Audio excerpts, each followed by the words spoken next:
Damas y caballeros, a continuación les daremos a conocer las medidas de seguridad en caso de presentarse alguna eventualidad durante el desarrollo de este evento. El Centro Médico Nacional 20 de noviembre cuenta con personal brigadista, sistema de alertamiento sísmico y contra incendios, que en caso de activarse alguna de las dos, les pedimos lo siguiente. Mantener la calma y esperar las indicaciones del personal de la Unidad Interna de Protección Civil adscrito a este inmueble.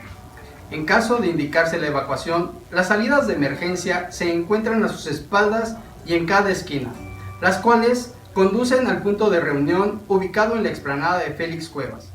Una vez reunidos, se les darán las indicaciones pertinentes. Es importante que todo momento mantenga su atención y lleve a cabo las medidas de autoprotección. No obstante, siempre estará apoyado por la Unidad Interna de Protección Civil. Gracias por su atención.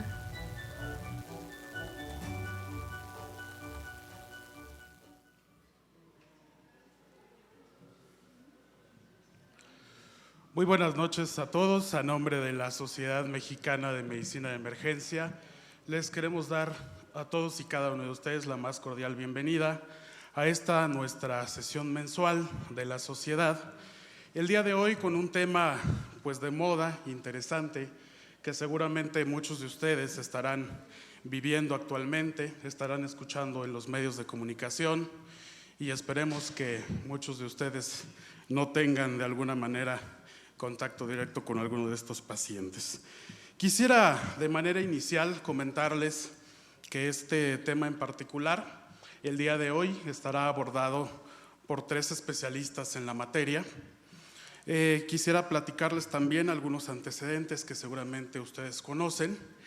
El día 1 de diciembre, el mundo entero se despierta con la noticia de una nueva pandemia.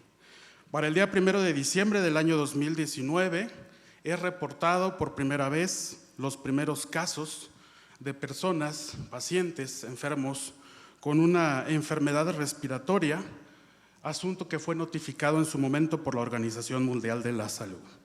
Entre los días 12 y 29 de diciembre se presenta el reporte de más casos en la provincia de Wuhan, China, y para el día 1 de enero del año 2020 las autoridades sanitarias de China cierran el mercado de Huanan, identificando precisamente este lugar como la principal fuente de transmisión de un nuevo virus aparente transmitido a través de animales salvajes. Para el día 7 de enero, las autoridades sanitarias chinas confirman una nueva especie de coronavirus que en su momento tuvo un nombre inicial de 2019 nCoV, de acuerdo a la Organización Mundial de la Salud. Para el día 11 de enero se reporta la primera muerte por coronavirus en un hombre de 61 años, expuesto precisamente a este mercado en donde se inició esta enfermedad y fallece por el diagnóstico de neumonía severa. Para el día 16 de enero se expande el virus a Japón por casos importados. Al 19 de enero se producen y se reportan los primeros casos en Beijing, China, Japón, teniendo ya un aproximado de 300 a 400 casos reportados. Para el día 24 de enero, Europa, el continente europeo, reporta ya diferentes casos en diferentes lugares, teniendo un aproximado ya de 1,000 a 1,500 pacientes cuantificados en más de 50 lugares del mundo. Para el 30 de enero del año 2020 de este año, Estados Unidos confirma el primer caso de transmisión persona a persona y declara por primera vez a través de la Organización Mundial de la Salud una emergencia internacional por el coronavirus. Para el 4 de febrero del 2020 se reportan aproximadamente 10 casos sospechosos en un crucero, el Diamond Princess, que se encontraba en la bahía de Yokohama, con aproximadamente 3,700 personas, las cuales fueran sometidas a cuarentena. Para el día 7 de febrero fallece el doctor El Weiding, que fue el primer médico que en su momento advirtió sobre la peligrosidad y la alta transmisibilidad de esta enfermedad, en este entonces conocida como COVID-19. Y así sucesivamente hasta lo que cada uno de ustedes conoce el día de hoy, entre ellos el registro de 5 casos confirmados ya en nuestro país Y de acuerdo a las estadísticas mundiales y a lo que marca el Hospital Johns Hopkins de los Estados Unidos, al día de hoy se tiene reporte de más de 97.800 pacientes confirmados en más de 90 países a nivel mundial, 3.348 muertes y más de 53.796 recuperados. Para poder abordar este tema, quisiera yo dar la bienvenida a 3 especialistas en diferentes áreas, todos relacionados con la medicina de urgencias. Voy a presentar a los 3 con la finalidad de poder dar paso al primer ponente y al final de esta sesión iniciaremos una breve pausa para hacer preguntas y respuestas. Quiero dar la bienvenida al doctor José Arturo Martínez Orozco. El doctor es especialista en infectología y medicina interna, jefe del Departamento de Infectología del Instituto Nacional de Enfermedades Respiratorias. Doy la bienvenida también al doctor Carlos Antonio Victoria Prado. El doctor es médico especialista en medicina de urgencias y el doctor es el responsable de la operación del Centro Regulador de Urgencias de la Ciudad de México. Y también doy la bienvenida al doctor Terry Hernández Wilson. El doctor es especialista en medicina del enfermo en estado crítico, maestro en salud pública y jefe de urgencias del Instituto Nacional de Ciencias Médicas y Nutrición Salvador Subirán. Doctor Arturo Martínez, muchas gracias por estar con nosotros. Bienvenido. Bueno, muchas gracias por la invitación. El día de hoy les voy a presentar la parte epidemiológica y clínica y todo lo nuevo que ha salido en las últimas 2 semanas sobre SARS-CoV-2 COVID-19. Solo recordar que el nombre del virus es SARS-CoV-2 y la enfermedad que causa este virus se llama COVID-19. Siempre quiero empezar con este slide porque por más que entremos en pánico, escuchemos en las noticias, las fake news, las redes sociales, los noticiarios, influenza hoy en día sigue siendo un virus que tiene una mayor mortalidad a nivel mundial y un ejemplo es aquí los CDC de Atlanta. Vean, COVID para el 24 de febrero 50 casos con 0 muertes, apenas estamos empezando a ver las primeras muertes, pero para esta época invernal de octubre a febrero hay más de 16,000 muertes en Estados Unidos por el virus de la influenza y que a pesar de que existen muchas medidas de prevención como la vacuna, como las medidas de higiene en casa y el lavado de manos, pues no se siguen estas recomendaciones todavía. Y en México pues no pasa diferente. Vean cómo tuvimos 2 picos estacionales este año, tuvimos una temporada muy fuerte de influenza en el instituto, igual la vivimos, y vean cómo con el paso igual de los años y las temporadas llega a haber 1,112 muertos en cada temporada, 800, 700, o sea, sí es un virus que igual le pega bastante a nuestro país. Y para esta época estacional llevamos 4,715 casos confirmados en el país con casi 250 muertes. Pero esto es lo más interesante, tenemos 5 casos de COVID que han sido enfermedades leves y en esta época invernal en México se han deportado más de 10 millones de infecciones respiratorias agudas, que la característica es que estas son causadas por más de 15 virus respiratorios, incluyendo otros tipos de coronavirus. ¿Por qué es tanta la alerta que tenemos en SARS-CoV-2 COVID-19? Por el mero hecho de que viene de una familia de coronavirus que se llaman beta coronavirus, donde entran MERS y SARS. SARS que se descubrió en China en el 2003 y MERS en el 2012, y que SARS tuvo el potencial, igual que MERS, de tener una mortalidad muy alta y un potencial de transmisión muy alto, así como transmisión muy alta dentro de los hospitales. SARS con casi 10% de mortalidad en todo su periodo y MERS ha llegado casi al 35%. Afortunadamente, gracias a las medidas de contención, SARS dejó de aparecer, ya no existe en el mundo, ya no circula este virus y MERS sigue circulando, pero en cantidades muy bajas. Otra cosa muy importante es que todos estos beta coronavirus tienen un receptor común, que es el receptor de enzima convertidora de angiotensina, pero parece ser que una subunidad es importante para el receptor de SARS-CoV-2 y que está distribuido en todos nuestros tejidos, principalmente en el respiratorio. Es por eso que vamos a ver más adelante que podemos encontrar al SARS-CoV-2 en la sangre, en las heces, en el epitelio respiratorio y en varios tejidos y fluidos de nuestro cuerpo. Y bueno, algo importante es que todos estos vienen de un origen animal que es el murciélago, y después el murciélago normalmente es un portador, es un reservorio, él no tiene la enfermedad, tiene que pasarla a otro animal y ese otro animal nos tiene que infectar para que nos cause enfermedad. Este huésped intermedio, en estos 2 casos se conocían que eran los felinos y los camellos, todavía no sabemos cuál es el de SARS-CoV-2, inicialmente habían dicho que las serpientes, luego los armadillos y todavía realmente no se sabe cuál es. Pero bueno, algo importante que debemos de saber es que llevan los coronavirus décadas en el mundo. En el INER somos expertos en tratar infecciones que requieren hospitalización por coronavirus, y aquí les presento a la familia de los coronavirus. Son actualmente 6 de 7 que están circulando: el 229E, OC43, NL63, HK1, y el gran espectro de enfermedad de todos estos es que van de una gripe, una bronquiolitis, una exacerbación de asma EPOC con puro broncoespasmo o neumonías, y en raras ocasiones neumonías graves con SIRA. Vean, importante aquí que bueno, se agregan estos coronavirus más recientemente y que justamente son de esta familia beta coronavirus. El impacto real del COVID-19 es que sí tiene una alta transmisión, más de lo que se pensaba, a comparación de MERS y de SARS, pero vean que la letalidad es del 2% en comparación de 10% y 35% con sus sucesores. El panorama actual es que bueno, estos coronavirus, que son los que realmente circulan más, porque ahorita en todos los casos sospechosos que se han tenido en México, en el mundo y en el INER, pues muchas de esas infecciones que son negativas a COVID-19 resulta que son algunos otros coronavirus. Y la mayor parte están distribuidas en las épocas de otoño-invierno, menos del 10% son infecciones severas en los adultos, 14% pueden ser una enfermedad similar a influenza, 15% pueden dar resfriados en adultos, exacerbación de POC un buen porcentaje y exacerbación de asma en un porcentaje variable.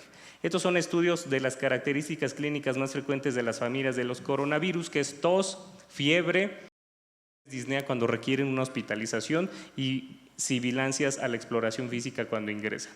Este es el panorama COVID-19 en el mundo.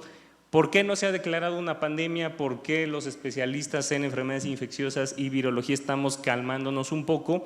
Porque bueno, a pesar de que vean, cada día están incrementando otra vez los números de casos a nivel mundial. China solamente reportó 120 el día de ayer, cuando su tasa máxima fue prolongada por 8 días, casi más de 4.500 casos diarios.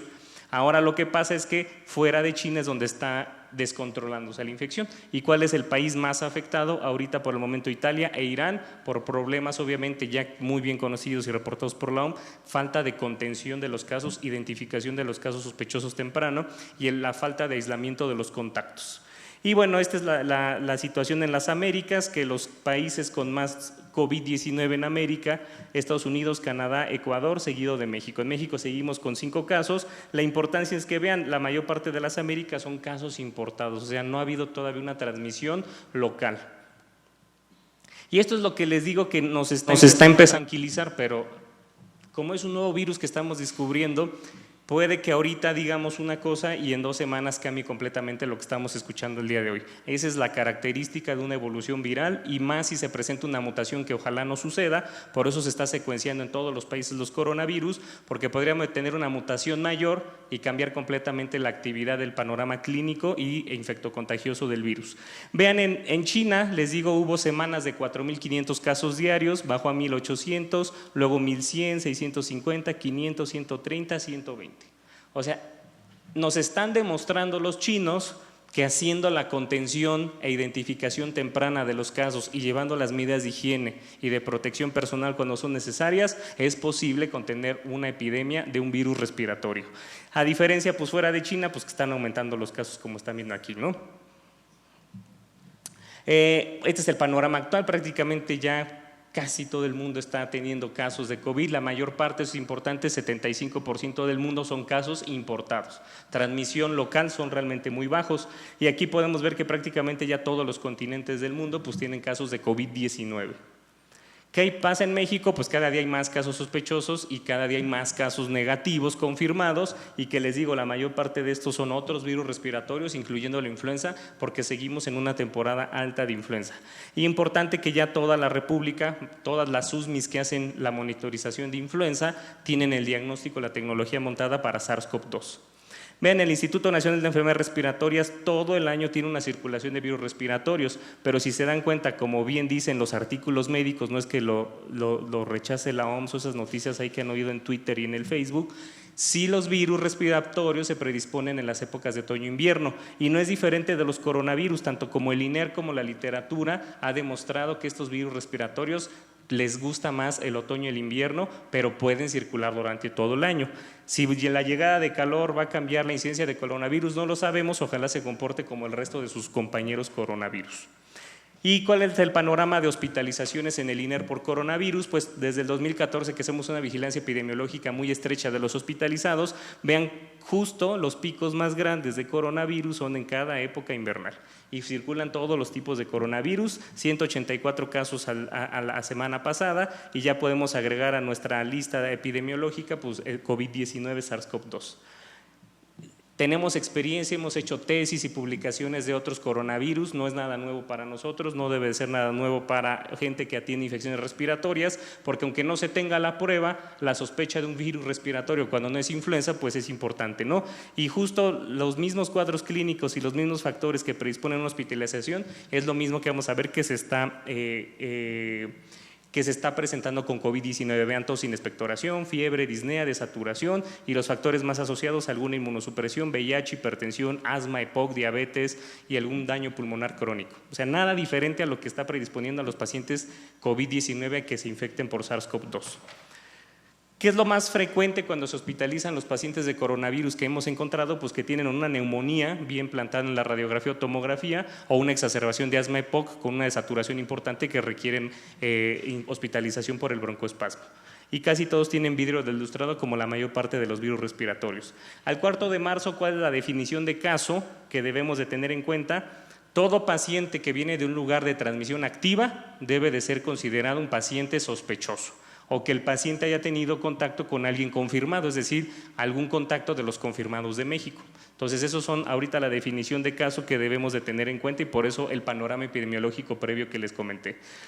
Entonces han empezado a salir muchos artículos sobre la caracterización clínica de COVID-19. Este es uno de los importantes de 100 casos en Lancet, donde encontraron que 67% de los pacientes eran mayores a 50 años, muchos tenían enfermedades crónicas como enfermedad cardiovascular, diabetes mellitus, hipertensión y los síntomas más frecuentes, fiebre, tos y disnea. Normalmente la tos es sin expectoración.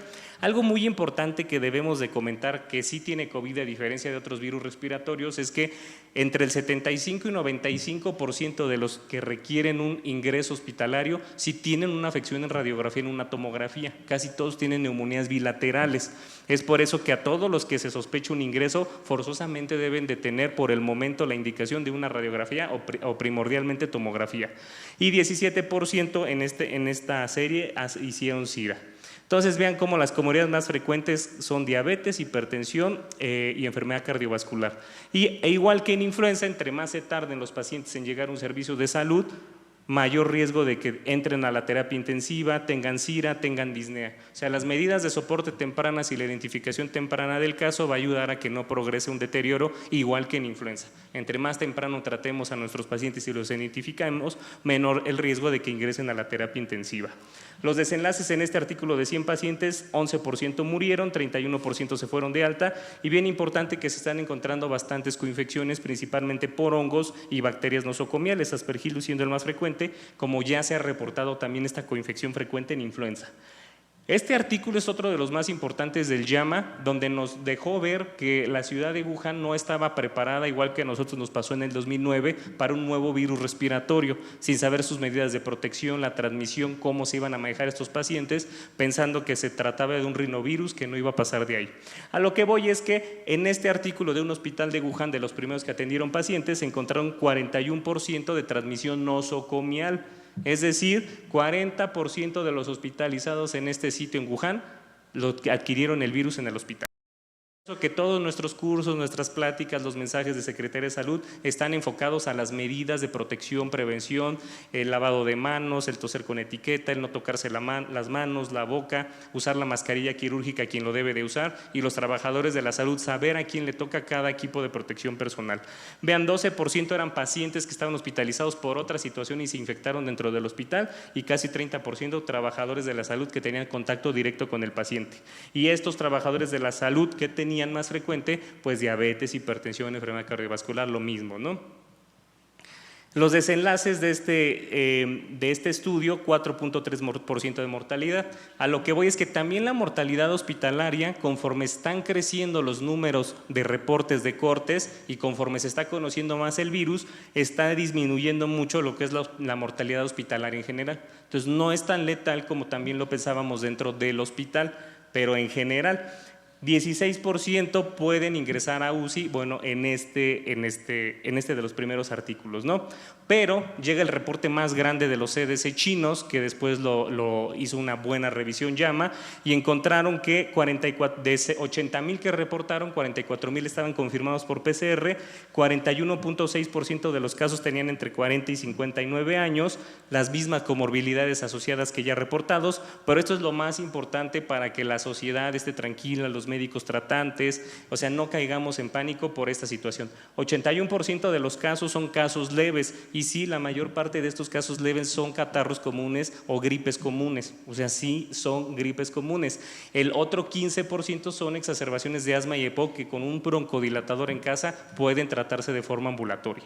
Entonces, a lo que voy con esto es que algunos de estos casos, el 5%, son neumonías leves, NAC de la comunidad, que se pueden tratar con ciertos criterios a nivel comunitario. 13.8% casos severos con estos criterios y 4.7% fueron casos que requirieron un ingreso a la terapia intensiva.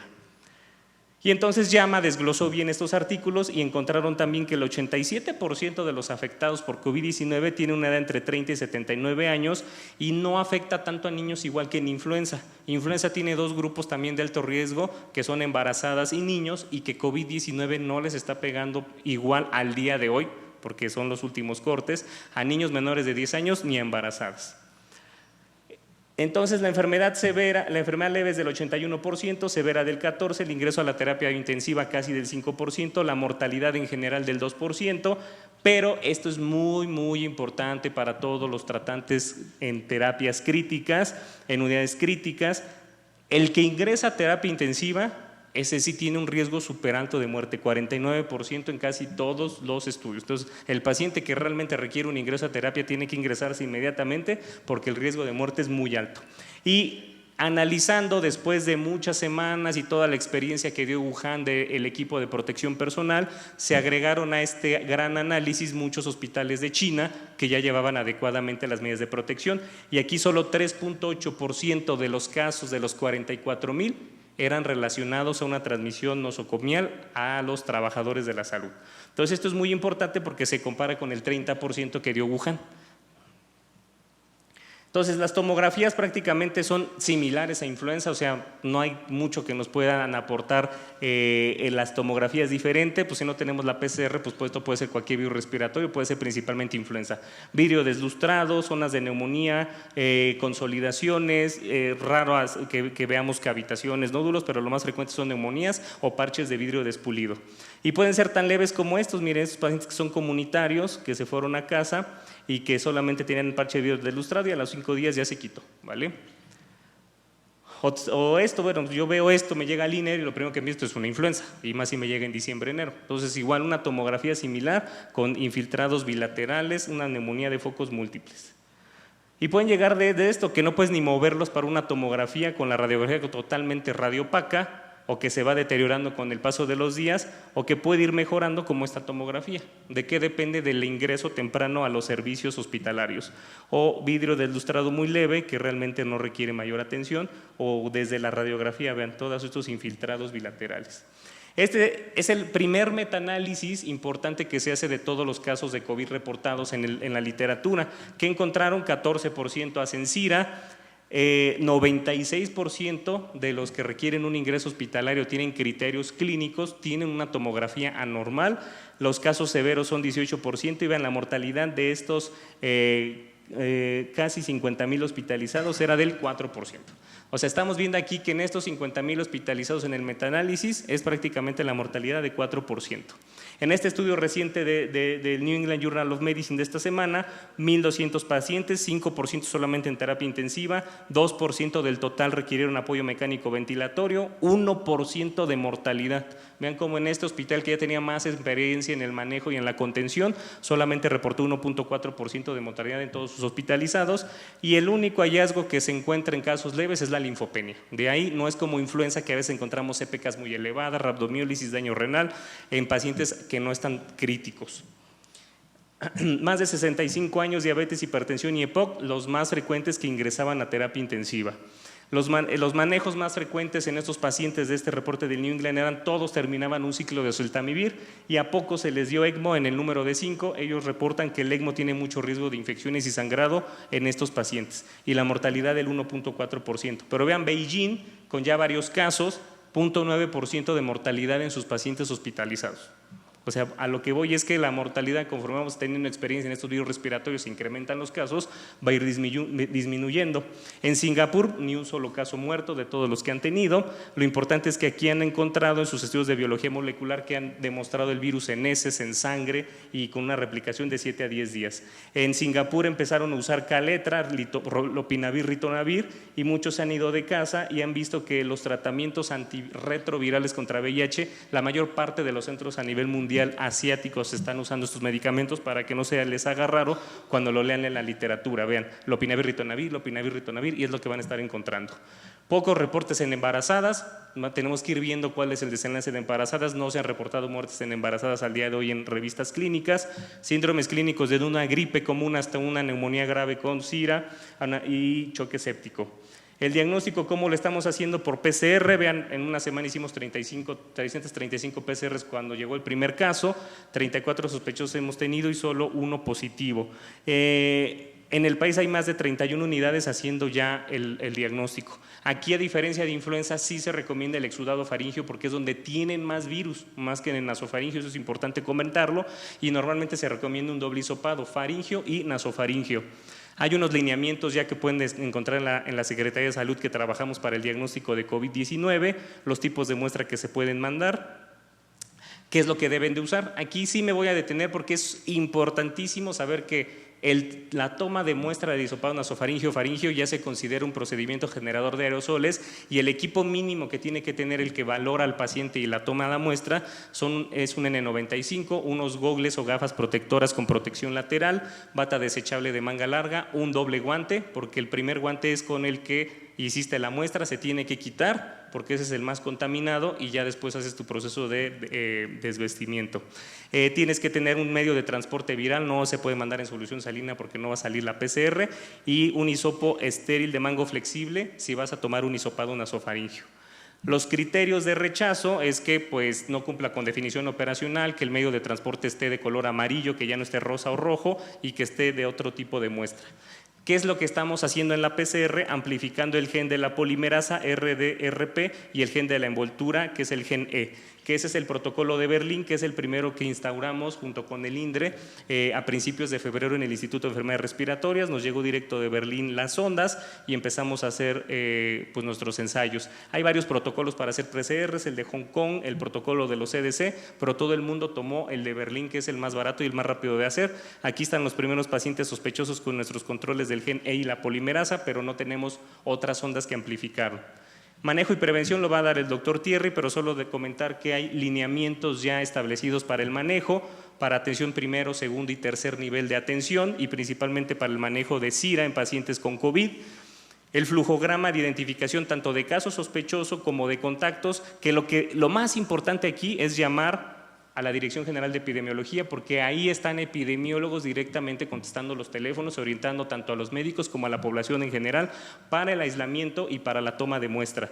Existen lineamientos, flujogramas para el primer nivel de atención, para el segundo y tercer nivel de atención, para saber cuál va a ser el flujo de tu paciente y evitar la infección en el trabajador de la salud. Para eso es el flujograma, para que los invito a que los lean, están publicados en la página de la Secretaría de Salud.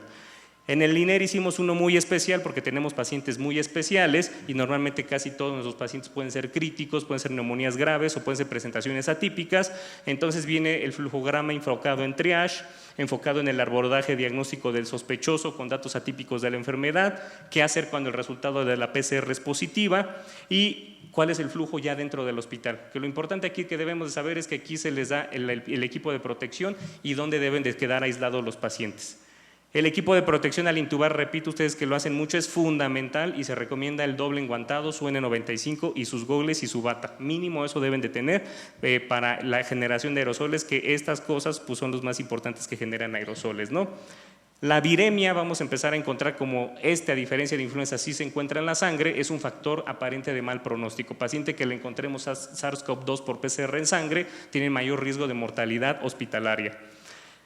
Y ya para terminar esta parte de la plática, pues lo más importante es la contención de los casos para evitar la diseminación. Entonces, el evitar la cadena de transmisión ayuda a que el R0 de 2.3 baje a 0. Vean, estos casos cuando aíslas a los contactos y al caso se deja de transmitir la cadena de transmisión, pero dejas un caso, un contacto por ahí sospechoso y no lo aíslas o él no cumple el aislamiento, infecta a más personas. A lo que voy con esto es que podemos controlar con el aislamiento de casos y contactos el 90% de los brotes si es que empezaran a pasar en el país con justamente detener la cadena de transmisión. En Italia es un problema muy severo de salud pública y finalmente están haciendo lo que está haciendo México, activaron un número de teléfono para que la gente llame, porque vieron que eso es algo que ayuda mucho para detectar a tiempo casos y sus aislamientos. Entonces estamos luchando en epidemia con una infodemia. Las redes sociales y los medios ponen a la salud pública en desventaja. ¿Por qué? Porque nos ponen en miedo, no queremos ir a los hospitales, no queremos trabajar y todo se colapsa. Entonces hay que estar tranquilos y la información verídica es lo mejor contra el pánico. Y esto es lo que le estamos presentando el día de hoy. Las PCRs pueden estar reactivas de 5 a 13 días después del diagnóstico, es por eso que se está recomendando el aislamiento de 14 días, porque puede estar asintomático, pero hay replicación viral en el tracto respiratorio y se te atora el agua, la comida o por X situación produces aerosoles y puedes contagiar a tu familia si tienes una carga viral todavía positiva. Entonces la confianza, dicen los chinos y japoneses, es un factor clave en el deseo del trabajador de la salud para trabajar ante el brote de COVID-19.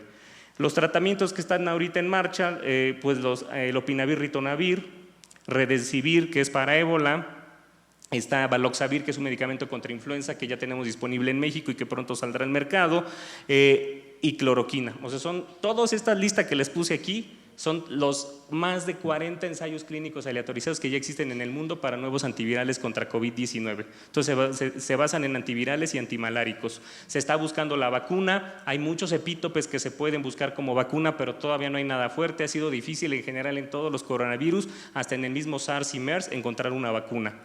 Y para terminar, quiero presentarles en resumen el caso del INER. ¿Lo quieren ver o ya termino? Bueno.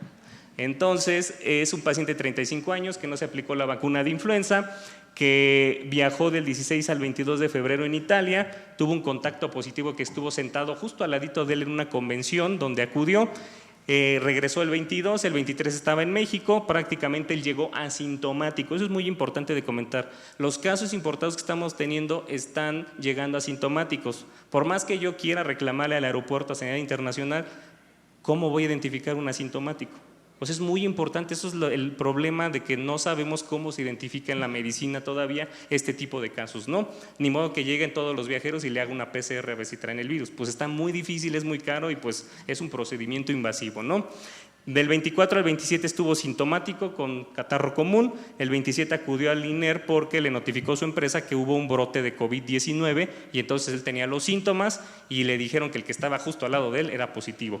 Entonces lo que tenía de antecedentes importantes es que él fumaba una cajetilla al día y identificamos 32 contactos que están ahorita en aislamiento. Se hizo una atención y diagnóstico, se hizo el aislamiento, la valoración médica, las medidas de protección del personal, se hizo la PCR, en 4 horas teníamos 35 virus y bacterias respiratorias, la PCR de SARS-CoV-2 e influenza, todo negativo, excepto COVID-19, le dimos tratamiento con oseltamivir y sintomáticos, llegó a la 1 de la tarde, a las 5 de la tarde, nosotros ya lo teníamos diagnosticado, tardamos hasta en la noche en reportar porque el INDRE tenía que corroborar para ese entonces, ahora ya no, ya somos centro independiente de diagnóstico, tenía que corroborar nuestro resultado por ser el primero. Signos vitales normales, laboratorios normales, procalcitonina normal, proteína C reactiva normal, este paciente no tenía linfopenia, electrocardiograma sin alteraciones evidentes, saturando adecuadamente, una gasometría prácticamente normal, y esta es la tomografía de ingreso, que es muy importante ver en el paciente, porque les digo luego, vienen bien y dicen por ahí los CDCs que pues hay que buscarles con tomografía neumonías, y pues prácticamente no encontramos más que por aquí un quiste y un nódulo solitario por acá que va a salir.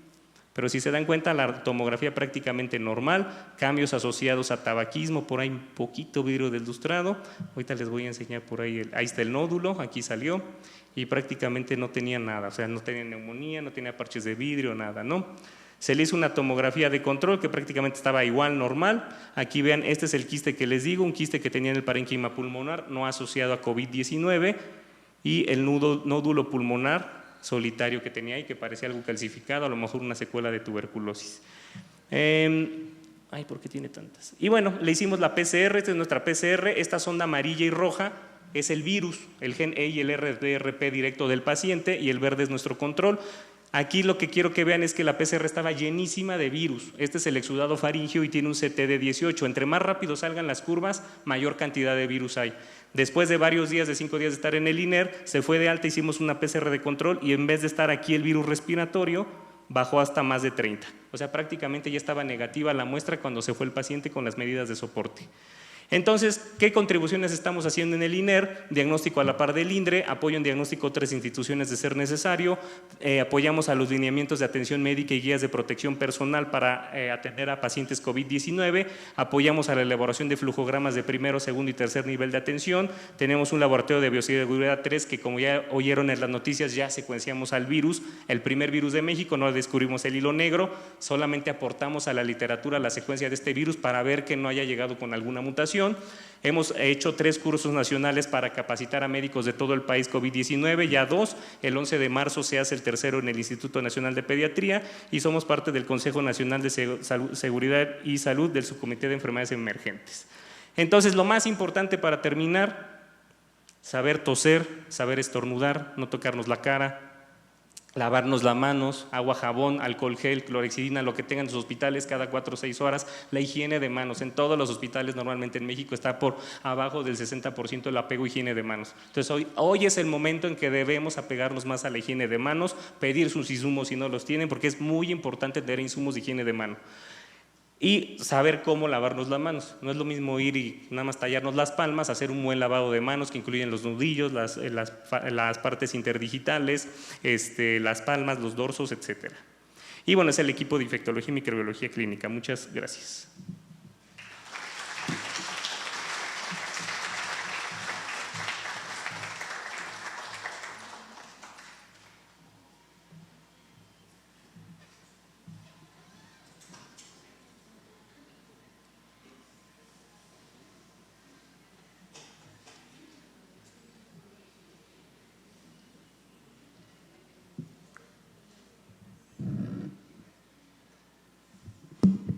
Bueno, buenas noches. Ya el doctor nos da un amplio conocimiento de lo que es el virus. Yo voy a hablar un poquito más enfocado a lo que es la atención prehospitalaria de los casos de enfermedades infectocontagiosas, obviamente, como ya lo mencionaba el doctor, en el famoso COVID-19 que tenemos ahorita ya en México. Las características del virus, pues seguramente ya lo han visto ampliamente en varios lugares, seguramente han tenido cursos, no voy a hablar de eso, yo no soy el experto en este sentido, pero principalmente yo quisiera que les quedara algunos conceptos muy claros, especialmente para poder detectar aquellos casos sospechosos, hablando específicamente de lo que es la atención prehospitalaria, porque seguramente los que dedicamos a esta área vamos a hacer los primeros contactos de pacientes con casos sospechosos de coronavirus. Obviamente, pues estas son definiciones que vienen en esta bibliografía, que básicamente lo que son las enfermedades infecciosas pues son todas aquellas enfermedades que están dadas por microorganismos, ya sean virus, sean hongos o cualquier otro que pueden transmitirse específicamente entre humanos que inclusive también la zoonosis puede ser considerada enfermedades infecciosas, dado que son transmisiones entre animales y hombre. Y lo importante de estas es que estas pueden ocasionar epidemias, obviamente pandemias, que todavía no se define en este momento, o obviamente algunas de estas son endémicas de ciertos lugares. Y también importante que estas enfermedades pues obviamente se propagan, se transmiten, tienen tasas de letalidad. Afortunadamente en nuestro caso del COVID, ya lo mencionaban, es de una letalidad baja, 2% aproximadamente, y obviamente el tratamiento, que aunque hay mucho tratamiento que se está investigando, todavía no se define específicamente cuál es el tratamiento ideal para este tipo de casos. Y obviamente algunas otras, algunos ejemplos de este tipo de infecciones, las tenemos aquí, la gripe estacional, la tuberculosis, etcétera, etcétera, que en muchos otros lugares, especialmente las que son enfermedades tropicales, pues son endémicas de estas áreas cercanas a los trópicos.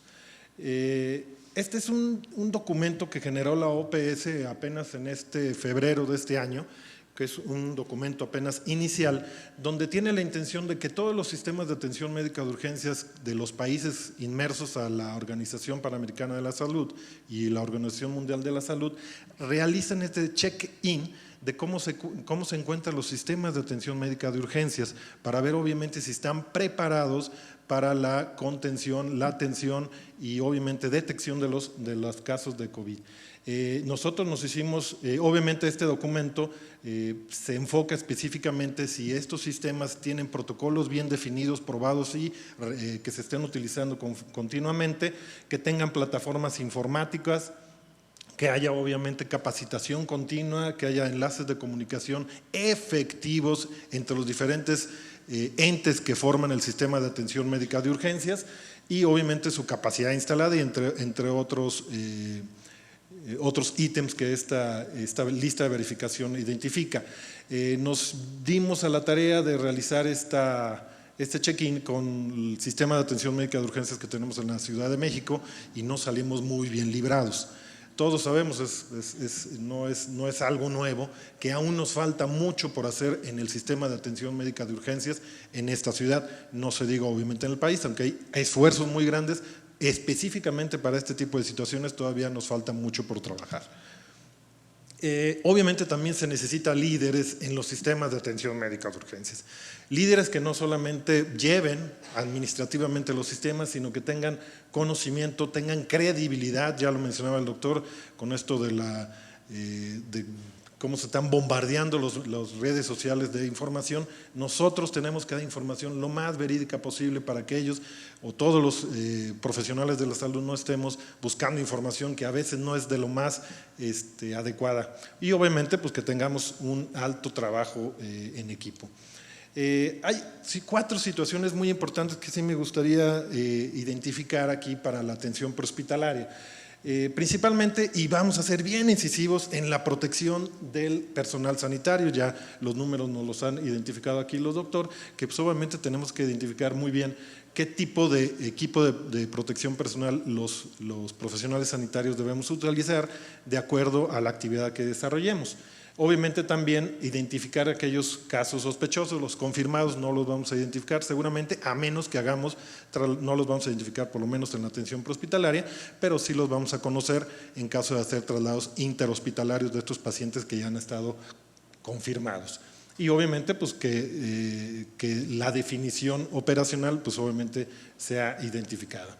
Obviamente establecer la prioridad de atención, especialmente con los pacientes críticos. Seguramente, afortunadamente, el gran porcentaje de los pacientes infectados por el COVID o por este nuevo virus, obviamente, pues no son graves, pero seguramente va a haber graves y estos obviamente los tenemos que identificar. Y también iniciar, como ya les mencionaba, seguramente podremos ser los primeros que detectemos o estemos en contacto con casos sospechosos, pues obviamente iniciar la detección y en su caso, valga la redundancia, realizar el estudio de caso, que seguramente en la atención prehospitalaria no la realizaremos, pero sabremos a dónde dirigirla para que hagan este estudio de caso. Importante en el uso racional del equipo de protección personal, en el mundo ya es un problema. Ya hay mucha gente, obviamente población en general, que se ha volcado a comprar y a tratar de localizar algún equipo de protección personal para la población, específicamente los cubrebocas o los mascarillas, etcétera, y obviamente podemos llegar a un desabasto.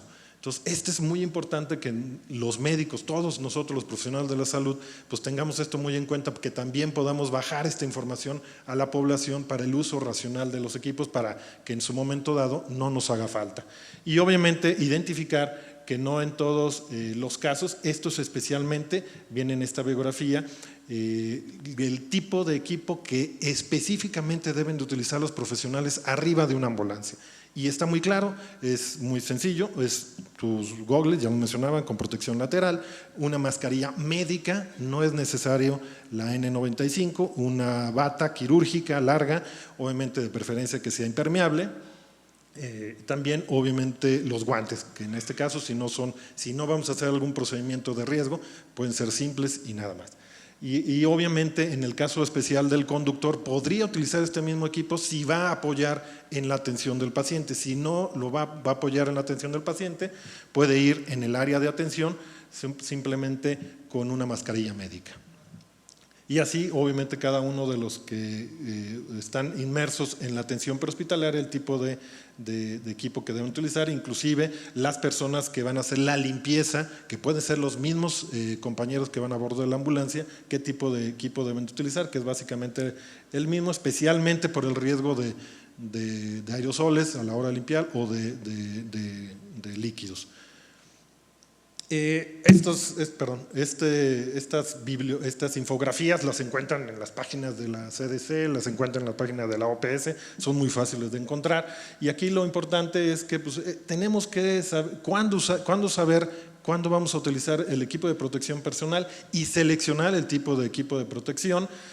Obviamente, cómo lo vamos a colocar y cómo no lo vamos a retirar. Muchas de las veces el desconocimiento de esto hace que nosotros mismos nos contaminemos al no saber cómo retirarnos el equipo de protección personal. No desde un día para otro, se requiere práctica, hay que practicarlo para poder. Normalmente los que estamos por lo menos en las ambulancias no utilizamos este equipo de protección personal normalmente en el uso diario. Entonces tenemos que practicar precisamente para poder retirarnos adecuadamente.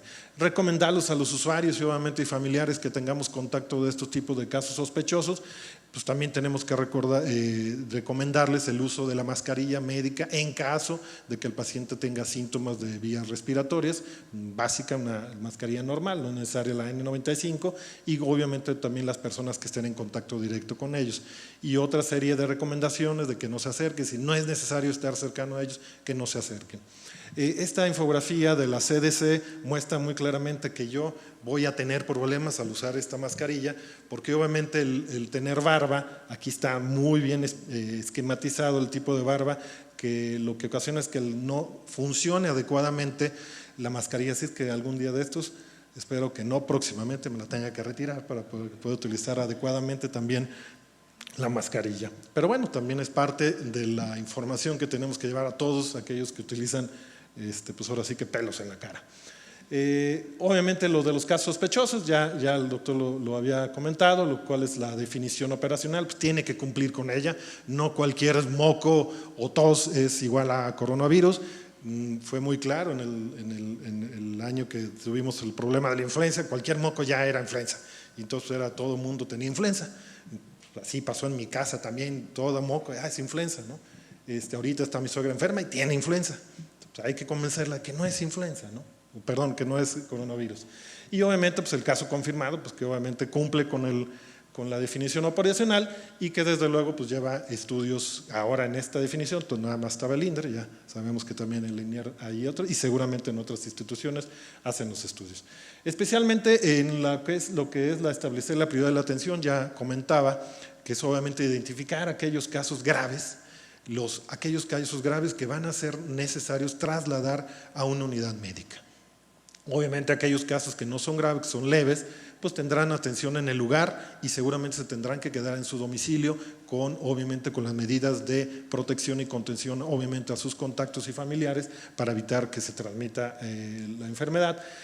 Aquí va a ser importantísimo el trabajo que van a hacer los compañeros de atención prehospitalaria para tratar de convencer a las personas, al probable sospechoso inclusive, que acuda a su unidad de su, obviamente, preferencia o de su derechohabiencia para que lleve adecuadamente el estudio de caso.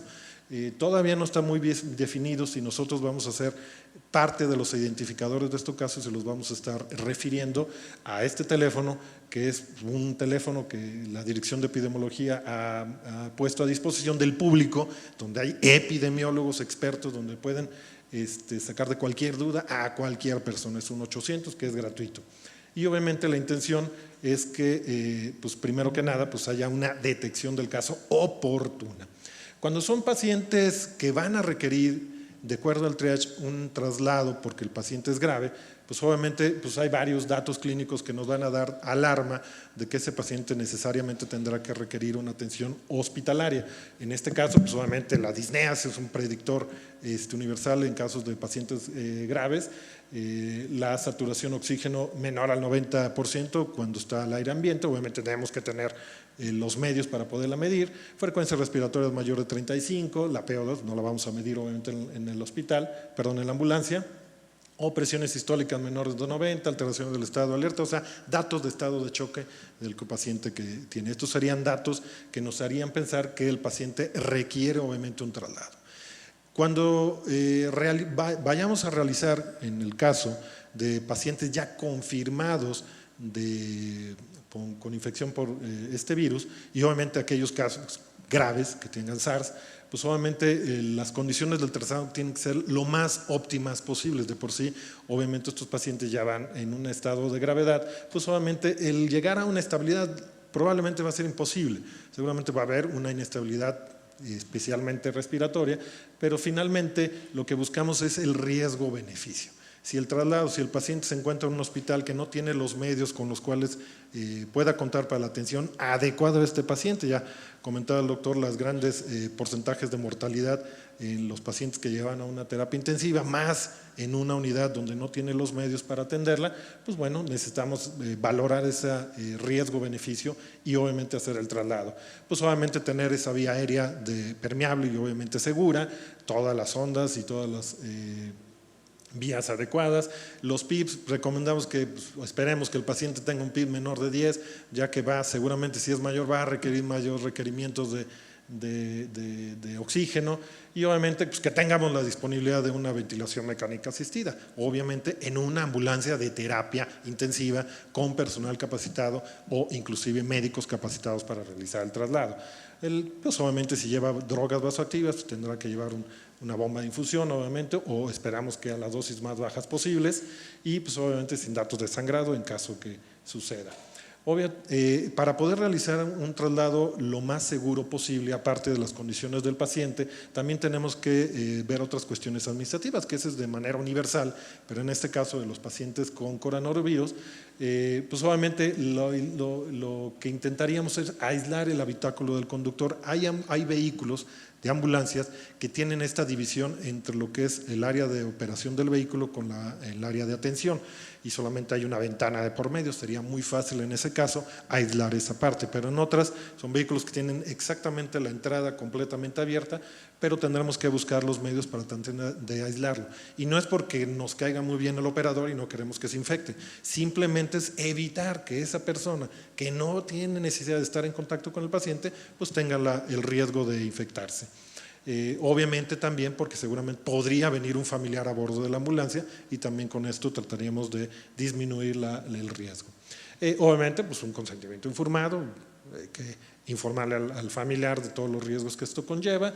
La referencia y contrarreferencia es algo que ya tiene muchos años, pues sigue obviamente, debe estar completa, tanto que el hospital que solicita la referencia como aquel que recibe el paciente.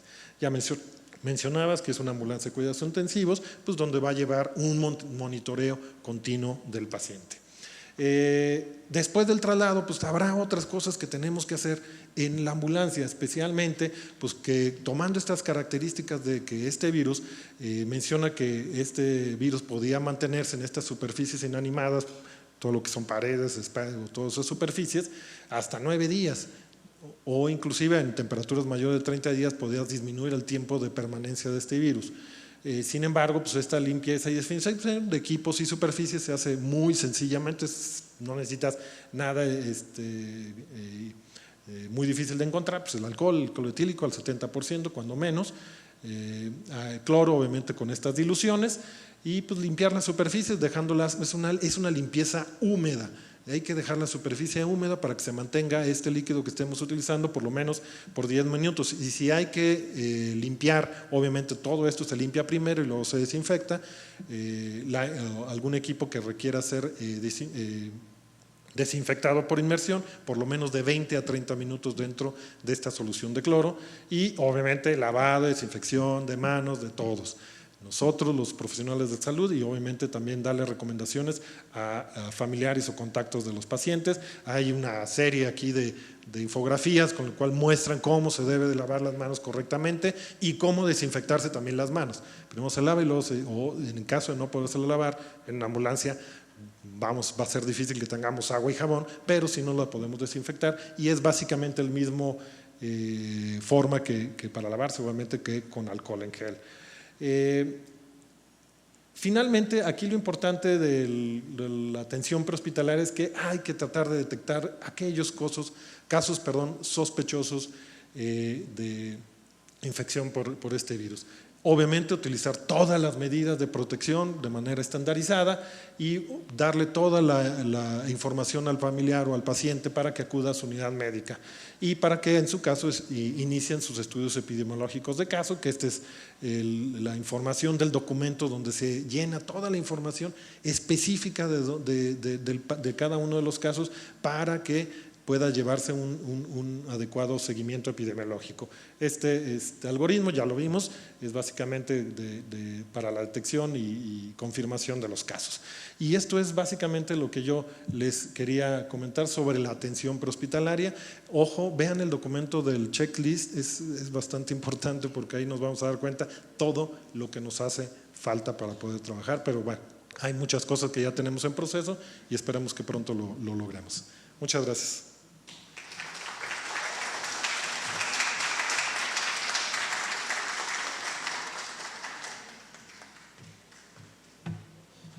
Buenas tardes, muchas gracias a la doctora Sofía Romero por la invitación y por la consideración y la confianza. Yo soy el doctor Thierry Hernández Gilsoul, médico intensivista, internista, jefe del Departamento de Urgencias del Instituto Nacional de Ciencias Médicas y Nutrición Salvador Subirán, y también médico adscrito a la terapia intensiva del Instituto Nacional de Enfermedades Respiratorias. Tengo una maestría, certificación en ECMO, y eso no importa mucho como una maestría, o bueno, no es maestría, un máster en carne asada, y que eso es lo relevante para la vida, ¿no? Entonces, lo vamos a hablar un poquito sobre lo que es el tratamiento de pues lo que tenemos ahora, el COVID. Entonces, no tengo ningún conflicto de intereses, no vendo, recibo dinero de la industria ni nada que tenga que ver con eso, entonces estoy libre mentalmente de cualquier tipo de circunstancia. Entonces, primero vamos a hablar de la reconversión hospitalaria. Es un detalle que no se ha platicado mucho, ha habido algunos textos, algunos detalles al respecto a eso, sin embargo, suele ser un tema que es un poquito difícil de sobrellevar, no hay mucha información muy específica sobre cómo realizar esto. Afortunadamente, mi participación en el instituto ha sido a través de varios años, y tuve la oportunidad de lograr trabajar en esto que era la fachada original del instituto, eventualmente hacer una reconstrucción y terminar en una nueva fachada. Obviamente que a muchos les gustaba la fachada antigua del instituto, pero tenía consideraciones que esto no era adecuado para un temblor, entre otras circunstancias, y eventualmente tuvimos que remodelar. Entonces, el de establecer riesgos es muy importante en medicina de urgencias, en medicina de desastres, establecer riesgos antes de que sucedan. Nosotros los establecimos y empezamos a evaluar y decidimos que necesitábamos una remodelación de urgencias a través del liderazgo de nuestros directores, y eventualmente vimos que esa remodelación era buena oportunidad para poder establecer unas urgencias donde pudiéramos tener una reconversión hospitalaria. Esa reconversión hospitalaria o esa reconstrucción de urgencias nos ha traído buenos frutos porque hemos podido lograr diferentes reconversiones a través de diferentes eventos, ya sea el terremoto o en algunas otras circunstancias. ¿Qué es lo que debe tener una premisa importante en una reconversión hospitalaria? La mayoría de los cuartos hospitalarios o de las estructuras hospitalarias, cada cuarto hospitalario, no importa que sea cuarto de paciente o cuarto de lo que sea, preferentemente debemos de buscar, cuando estemos sentados con los arquitectos, que tenga 2 puertas, una de entrada y otra de salida. Esto tiene mucha relevancia. Y ahorita lo vamos a platicar con un enfoque hacia enfermedades respiratorias, pero imagínense qué sucedería si tuviéramos un paciente tipo ébola, que fuera de una muy alta nivel de contagio, de transmisión, de contagio, y eventualmente necesitamos tener todos estos flujos. Entonces, una de las primeras premisas es definitivamente un flujo para pacientes y un flujo para trabajadores de la salud, donde todos los cuartos o todos los lugares preferentemente deben de entrar un punto de entrada y un punto de salida, y preferentemente también tendremos que trabajar en la ventilación. ¿Qué más trabajamos en urgencias? Nosotros lo que vimos era, si bien existe una norma oficial mexicana de urgencias donde no se toca este aspecto porque no se pudo y no se debe, cuando se trabajó la norma oficial mexicana, también en la norma oficial mexicana de terapias intensivas se maneja esta circunstancia de que una cama hospitalaria debe de tener oxígeno en espejo o las tomas de gases en espejo, contactos electrónicos, cierto número de contactos y un sistema eléctrico bastante adecuado, donde nosotros debemos de saber qué significa cada uno de estos contactos. Yo espero que de aquí, al menos el primer dato que ustedes tengan es para qué sirven estos contactos, dónde se debe conectar su ventilador y dónde no. ¿Qué significa el blanco? ¿Qué significa el naranja? ¿Y qué significa que tenga un punto? Entonces, punto es el que va a recibir la energía eléctrica de la planta emergente en caso de que se vaya la luz del hospital. Yo quiero que mi ventilador esté conectado en el punto verde. Eventualmente, obviamente, checar la energía, y eso nos permite el tener en espejo, en terapia intensiva, poder tener muchas cosas para un paciente. Pero en términos de reconversión hospitalaria significa que yo puedo tener 2 pacientes donde iba a tener nada más 1. Entonces, por eso es bien importante siempre pugnar en una remodelación que, aunque no sea un área crítica de terapia intensiva, urgencia sigue siendo un área de crítica y debemos de tener situaciones muy similares a la terapia intensiva. Entonces, nosotros hicimos una remodelación gigante, se hicieron todas las camas son similares a terapia intensiva, y eventualmente antes de abrir, a pesar de la presión de que ya tenemos que abrir, ya tiene que estar atendiendo a la gente, se tiene que hacer una prueba de presiones. Se conectaron ventiladores en todas las conexiones de oxígeno que teníamos disponibles en urgencias antes de abrirlo al público. Y con eso nosotros comprobamos que si tenemos ventiladores conectados en todas las tomas de oxígeno, porque estamos en una situación de desastres y caos, no nos va a caer la presión de oxígeno y no vamos a tener problemas para ventilar a los pacientes. Entonces, eso nada más se puede hacer una sola vez al día, una sola vez en el año, y no tienes que tener pacientes hospitalizados, obviamente. O si tienes, hay que organizarse bien para hacerlo. ¿Qué más? Obviamente esta preparación que nosotros conocemos como cualquier médico de urgencias o como todos los médicos que les encanta la situación de desastres, la preparación. Saber cómo nos vamos a organizar en caso de una secuencia, una situación de desastre, o en caso de que haya una situación tipo emergente como puede ser epidemiológica. Entonces, el saber reunirnos, el tener un comité hospitalario de desastres o tener el comité de influenza o el comité como ustedes les guste y mande, quieran ponerle el nombre, que tenga los integrantes que funcionen y trabajen hacia el frente con este grupo, que sea una organización que tenga sus sesiones, que tenga un manual de qué es lo que se tiene que hacer y que tenga un aseo legal en cuanto a sus minutas, qué es lo que se tiene que hacer, cuál queda pendiente, qué no se ha hecho, qué sigue y qué sigue. Y los simulacros de escritorio para poder entender qué es lo que vamos a hacer. Este es el esquema de urgencias actual, urgencias de nutrición, y nosotros, uno de los secretos, además de tener muchas puertas, es tener muchas salas de espera. Nosotros dividimos la sala de espera de los pacientes. En una parte tenemos los pacientes que están en urgencias normales, eventualmente tenemos una sala de espera también del triage, tenemos otra sala de espera para los pacientes hospitalizados que se pueden dividir en varias salas de espera, y también tenemos otra sala de espera para una parte de atención institucional continua, porque nosotros tratamos de dividir las urgencias de las emergencias en 2 situaciones totalmente diferentes, y así los pacientes se ven de manera diferentes, tiempos diferentes, familiares diferentes. Entonces, eso nos permite que nosotros podamos establecer diferentes entradas.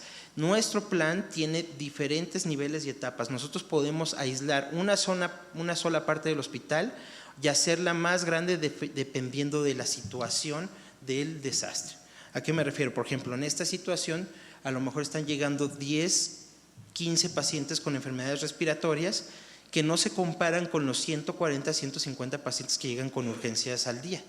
Entonces, yo no puedo aislar la mitad de urgencias nada más para 15 pacientes, mientras tengo una afluencia de 150 pacientes del otro lado. Entonces, nosotros podemos tener ciertas etapas donde primero aislábamos una parte y luego aislamos otra, y así vamos haciendo una reconversión en etapas dependiendo de la afluencia de los pacientes. En esta etapa nosotros todavía tenemos, por ejemplo, esta sala del triage como parte de los pacientes con enfermedades no respiratorias. Todo lo que es verde es enfermedades no respiratorias, todo lo azul es enfermedades respiratorias. Y la señalización va en relación a eso, buscar una señalización clara. Usted tiene síntomas respiratorios, usted es de los azules, usted es enfermedad no respiratoria, se va como los verdes. Entonces, ¿qué más necesitamos para una reconversión? Necesitamos un triage externo. Todos tenemos un triage en urgencias, pero en esta situación tenemos que colocar un triage externo. Y este triage externo puede ser realizado por cualquier personal capacitado y no necesariamente tiene que ser un médico o una enfermera, puede ser cualquier otra persona, pero bueno, eso ya cada quien lo puede determinar. ¿Por qué? Porque en este primer triage lo que nosotros buscamos no es hacer un triage hospitalario como nosotros conocemos, que sea una escala ESI o cualquiera Manchester o una de estas, sino identificar pacientes con síntomas respiratorios y colocarles su etiqueta respiratoria. Aquí viene muy relevante el comentario del doctor Martínez de que no todos deben de tener cubrebocas. Si no tienen síntomas, no utilicen cubrebocas, no se estén llevando la mano a la cara. Si tienen síntomas respiratorios, pongámosles el cubrebocas y él tiene una etiqueta respiratoria. Entonces, si yo viera aquí el auditorio y alguien tuviera cubrebocas, sabríamos que esa persona es la enferma y lo dejamos que se siente solo y todos nos alejamos de él, ¿no? No vaya a pasar lo de Italia. Acá de este lado nosotros también entonces generamos infografía donde decimos cubrebocas, el uso exclusivo para pacientes con síntomas respiratorios, porque lo primero que va a hacer ahorita el paciente llegar al hospital es pedir un cubrebocas y de repente empiezas a ver que todos los pacientes en la sala de espera tienen cubrebocas y entras en una psicosis porque no sabes si todos esos pacientes tienen síntomas respiratorios o más bien todos tienen cubrebocas porque ahorita es la moda. Entonces no, hay que evitarlo y hay que generar infografía, hay que tener al personal entrenado de tal manera que cuando llegue a la recepción y diga, oiga, ¿me permite un cubrebocas? No, pero no, es que yo, no le toca a usted un cubrebocas. Es maldita burocracia. ¿Qué es la parte azul? Entonces, nosotros en la parte azul separamos una sala de espera, separamos unos consultorios que están diferentes y nosotros podemos adaptar esta sala para tener una entrada especial, ser valorados, colocar un triage para ellos específicamente. Entonces, esto es un aislamiento de contacto, el aislarlos de los restos de los pacientes. Buscamos identificar una manera de cómo hacer el registro, de cómo hacer el triage para estos pacientes específicamente y eventualmente hacer una revisión clínica en los consultorios. Y nosotros tenemos una doble revisión, por decirlo así. Como está el contexto de la parte epidemiológica donde tenemos que confirmar el caso y eventualmente hacer el contacto también al INDRE y toda esta situación de la vigilancia epidemiológica, eso lo dejamos al infectólogo. Pero el clínico, el de urgencias, tiene que definir cuál es el estado clínico del paciente. El de urgencias tiene que definir si ese paciente se va a ir a su casa o se va a quedar hospitalizado. El infectólogo epidemiólogo es el que tiene que asegurarme que antes de que lo mande yo de alta, él me diga el caso está perfectamente estudiado y se va a autoaislamiento. Nadie manda al paciente sin que ninguno del otro lo haya aceptado. Ni el infectólogo lo manda sin que el urgenciólogo lo acepte, ni el urgenciólogo lo va a mandar sin que el infectólogo acepte que ya terminó todo su estudio de caso. Es un trabajo en equipo totalmente. Y eventualmente pues definimos una atención clínica en base a todos los lineamientos que ya vamos teniendo y sabemos. Se genera también infografía como para pacientes, pero también se genera infografía para el personal médico donde se especifica, este es el cubreboca que te toca utilizar o este te toca dependiendo de lo que estés haciendo, y en base a eso, como nosotros tenemos áreas perfectamente establecidas, si esto es un consultorio y yo contemplo que haya revisiones clínicas, va a haber cubrebocas quirúrgicos, pero si en este mismo consultorio contemplo que vaya a llegar el infectólogo, pues también pongo cubrebocas N95 a disposición para que cuando llegue el infectólogo tenga todo a la mano, ¿no? Entonces eso es lo que uno tiene que ir pensando en esos detallitos y es prácticamente como preparar tu baby shower y que todos los detalles estén bien puestos en cada lugar, ¿no?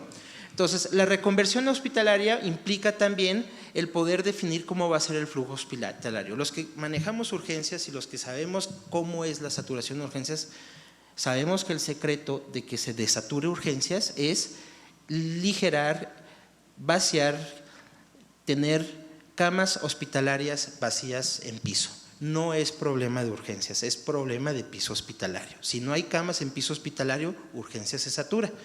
¿Cuál es la medida más eficaz en todos los artículos, guidelines de todos los países que se ha identificado como la medida más eficaz para desaturar urgencias? Suspender cirugías electivas. Entonces, si nosotros logramos una serie de fenómenos en nuestro comité epidemiológico, que si el hospital está llegando a un punto de desastre, tienen que estar sentados los actores de tal manera que puedan decir, vamos a hacer esta medida y esta medida para liberar camas de piso, para que haya un flujo de pacientes en urgencias y se pueda liberar camas y urgencias no esté saturado. Si urgencias está saturado, los pacientes se me mezclan y el hospital es un amplificador de la enfermedad, que no es lo que queremos que suceda. Nosotros podemos empezar a definir cuáles son las áreas de reconversión. ¿Cuáles pueden ser las áreas de reconversión? Camas existentes que nada más con 2 o 3 características se pueden cambiar en camas de terapia intensiva, como lo que les mostraba que hicimos en urgencias, o camas que no existen pero que nos podemos nosotros inventar, que son camas alternas, ¿no? Entonces, nosotros sin inventar camas, por ejemplo en nutrición, tenemos camas de urgencias, tenemos camas de la UTI y tenemos las camas de la estancia corta, de la recuperación de endoscopía, de recuperación de cirugía y volví a repetir corta estancia. Entonces, nosotros ahí sumamos las camas que se vuelven a tener, que se empiezan a tener, y estas camas, si se fijan las de urgencias, que son 8 camas de ventilador, pueden pasar a 28, terapia sigue igual, y eventualmente las otras camas se pueden ir sumando, y eventualmente nosotros podríamos tener 67 ventiladores conectados, 67 pacientes hospitalizados con ventilador. Eso es una reconversión hospitalaria total. Adicional a las camas de piso, que son aislados, donde pudiéramos tener pacientes, si bien no ventilados, en un estado, digamos, de terapia intermedia, donde nosotros podamos estar vigilándolos, y es una suma de unos 36 aislados adicionales. Eso da una capacidad casi de 100 camas hospitalarias. Obviamente que estamos hablando que el resto de los pacientes que están en el hospital, pues se van a otro lado, y eso también pega en la población que se atiende en el instituto. Entonces, llega un paciente, ya vimos todo lo que es el cuadro sintomatológico con el doctor Martínez y vimos que es muy importante, fiebre, tos, disnea, prácticamente cualquier cuadro respiratorio.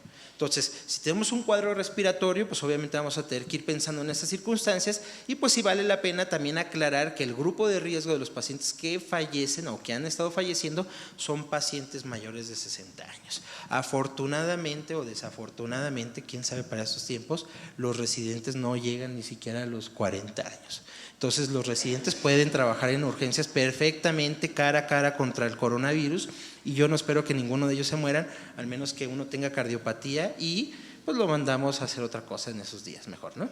Entonces, ¿qué otras de las circunstancias es importante? Pues miren, tenemos los grupos de riesgo aquí en una gráfica muy amigable. ¿Cuáles son los grupos de riesgo de influenza? Ya no pongo un estudio estos que definía porque pues ya no lo sabemos todos, pero en algún punto los grupos de riesgo, como son tos con fiebre, los grupos de riesgo de influenza y los grupos de riesgo del coronavirus puede ser que lleguen a tocarse y lleguen a ser los mismos pacientes. Entonces, bajo esta misma consideración, nosotros tenemos que entender que la evaluación clínica de un paciente con enfermedad respiratoria, pues prácticamente gira alrededor de las mismas cosas. Primero, la hipoxemia. Entonces sabemos que la hipoxemia es una manera de identificar a los pacientes. Todos tenemos un saturómetro, prácticamente un saturómetro lo venden al lado del USB, probablemente se venda más que el USB. Y yo cuando era residente pedí un saturómetro y llegó 2 meses después porque todavía no había en México, pero bueno, actualmente ya se venden. Entonces no tenemos una manera de hacer una gasometría, hay correlación entre una SAFI y una PAFI y eso lo podemos definir y aquí hay unas tablas que les proporciono con una correlación del 0.89 que vienen en los lineamientos en caso de que nosotros empecemos a ver algo sospechoso. Entonces, de inicio, un paciente desaturado muy claramente nos habla de que está mal. Y si está saturando 80, 85, 88, pues claro que no nos deja dar mucha pauta de decir, pues este paciente está mal, está desoxigenado, está desaturado. Pero el problema está en que si fuera tan bueno el saturómetro para diagnosticar neumonías, pues sería la única prueba que realizaríamos, no haríamos radiografías ni nada de eso. ¿Y por qué no lo es? Porque los pacientes que están entre 90 y 94 de saturación, pues quién sabe si tienen neumonía. Entonces no es un buen método de diagnóstico para neumonías en estos términos. En términos de un paciente muy desaturado, pues ya está muy desaturado. Entonces, el problema está aquí y eso tiene que ver con la atención primaria o la prehospitalaria, porque nosotros les vamos a dejar, si satura menos de 90, tiene algo, pues bueno, pues eso está fácil, eso cualquiera lo puede definir. El problema es que sí pasa si satura entre 90 y 94%. ¿Qué vamos a hacer con ese paciente? Un paciente que satura entre 90 y 94% y tiene una sospecha respiratoria, es válido tomarle una gasometría. ¿Qué más debemos hacer? Lo que ya sabemos hacer. No hay un hilo diferente, es el mismo hilo que tenemos que utilizar. Podemos usar una escala de News o podemos utilizar, ya se tiene que ir el Waze, o podemos utilizar la escala de sepsis de Quick-SOFA, que son dos escalas que digamos que tienen una cierta validez y que se pueden utilizar en el contexto de no terapia intensiva, o sea, en el contexto fuera de la terapia intensiva. Inclusive hay algunos estudios de que si un paramédico va por un paciente a su casa y tiene Quick-SOFA, uno solo de los 3 de Quick-SOFA, ese paciente muy probablemente va a terminar hospitalizado en su traslado hospitalario, ¿no? Entonces, el Quick-SOFA ya sabemos, escala Glasgow menor de 13, presión arterial sistólica menor de 100 o frecuencia respiratoria mayor de 22 como tal. Entonces, sí, es más grave el que tiene 35 de respiratoria, pero si tiene más de 22 de respiratoria, preferentemente que se vaya a valorar a un lugar donde pueda haber una cierta resolución del caso. O si nos parece que es muy burdo esto, pues también podemos utilizar la escala de News, que también ha demostrado ser buena. A partir de que el paciente llegue a urgencias, pues nosotros lo vamos a evaluar como otro paciente y obviamente que todo va a girar alrededor de diagnosticar la neumonía y establecer su score de riesgo por esa neumonía y si se queda o no se queda hospitalizado. Se hace lo mismo que igual que cualquier otra neumonía. Le hacemos su clasificación de neumonía severity score, le hacemos su CURB y le tomamos su PAFI. Su PAFI con 5 centímetros de presión positiva, si es que se puede, y si no, es una PAFI que digamos que todavía no la podemos tomar en el contexto como adecuada. Entonces, si el paciente eventualmente termina intubado, que los lineamientos perfectamente establecen, la intubación se hace como las guías de intubación, no hay nada diferente, salvo excepto la protección personal, que ya se habló cuáles son la protección personal para alguien que va a intubar, que es un procedimiento generador de aerosoles, N95, careta o lentes que sean con protección lateral, más la bata y los guantes. Y eventualmente una vez intubado, pues definimos cuál es su CIRA, el CIRA de qué CIRA estamos hablando, ya con una PIP de 5, aunque diga más de 5, preferentemente con PIP específicamente de 5, definimos su mecánica pulmonar y definimos cuál es su clasificación de CIRA. Y a partir de ello, nosotros ya sabemos cuáles son las intervenciones que son relevantes en ventilación. Primero, pues obviamente el volumen tidal ajustado a peso predicho. Si no se sabe en la fórmula de peso predicho, no están ventilando todos los días o no la están calculando o le están dejando la chamba a alguien más, pero aquí está la fórmula y es algo que no lo tenemos que saber prácticamente de memoria o lo tengan ahí en su celular o donde quieran, ¿no? Entonces, 4 a 8 cc por kilogramo de peso predicho para ventilar el paciente, inicialmente con 5 de PIP, calculamos o vemos cuál es su PAFI y eventualmente y a partir de eso nosotros después empezamos a categorizar o empezar a darles a lo mejor etiquetas. Luego decimos, no, este paciente está malísimo, está severo, es altos parámetros de ventilador. ¿Qué son altos requerimientos de ventilación? PIP arriba de 15, una plató arriba de 30 con un volumen tidal por peso predicho de 6. Menos de 15 de PIP no es nada severo, no es nada grave, no es nada difícil. Entonces eso también hay que tenerlo en consideración. Hipoxemia refractaria, una PAFI menor de 100 en casi todos los artículos o una plató por arriba de 30 aún con un volumen tidal a peso predicho de 4 cc. Eso es una hipoxemia refractaria. Entonces determinamos PAFI con 5 de PIP y FiO2 al 100% y a partir de eso, obviamente que la estrategia de ARSNet es la estrategia que más habitualmente ha demostrado que es una buena guía para ventilar un paciente y es algo a lo que nos podemos apegar fácilmente en la mayoría de los pacientes. Sin embargo, también existe esta situación de poder establecer qué pasaría si yo le aporto más PIP. Si le aporto más PIP, obviamente habrá más reclutabilidad, se reclutan más alvéolos y eso es algo que pues, es lo que queremos hacer en la ventilación mecánica. Hay un estudio, metaanálisis, que ha demostrado que en pacientes con PAFIs menor de 200, a un nivel más alto de PIP había una mejor sobrevida, pero también hay otro estudio que demostró que las maniobras de reclutamiento elevadas y prolongadas asociaron una mayor mortalidad a 28 días. Entonces, ¿qué hacemos? ¿Le damos o no le damos PIP? Aquí la circunstancia pues obviamente es muy delicada, pero lo que más o menos todos estamos empezando a hacer es definir primero el potencial de reclutamiento. ¿Qué significa?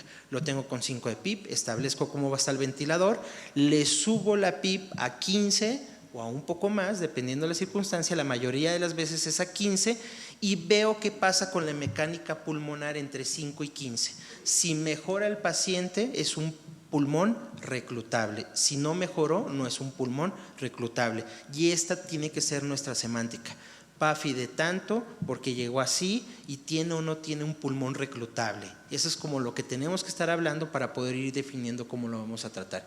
Si tiene un pulmón reclutable, pues es un paciente que se acepta más o menos hoy en día poder hacer maniobras de reclutamiento, por eso no se recomienda que sean rutinariamente, sino en pacientes con pulmón reclutable y podemos titular la PIP. Esta es una tablita de un residente que hace como una semana tituló un PIP, le dije pásame tu tablita para tomarle una foto para que vean cómo le hacen, la graficamos y a través de su titulación vemos cuáles son las distensibilidades y la mejor distensibilidad con la buena saturación es la PIP que le vamos a dejar a ese paciente.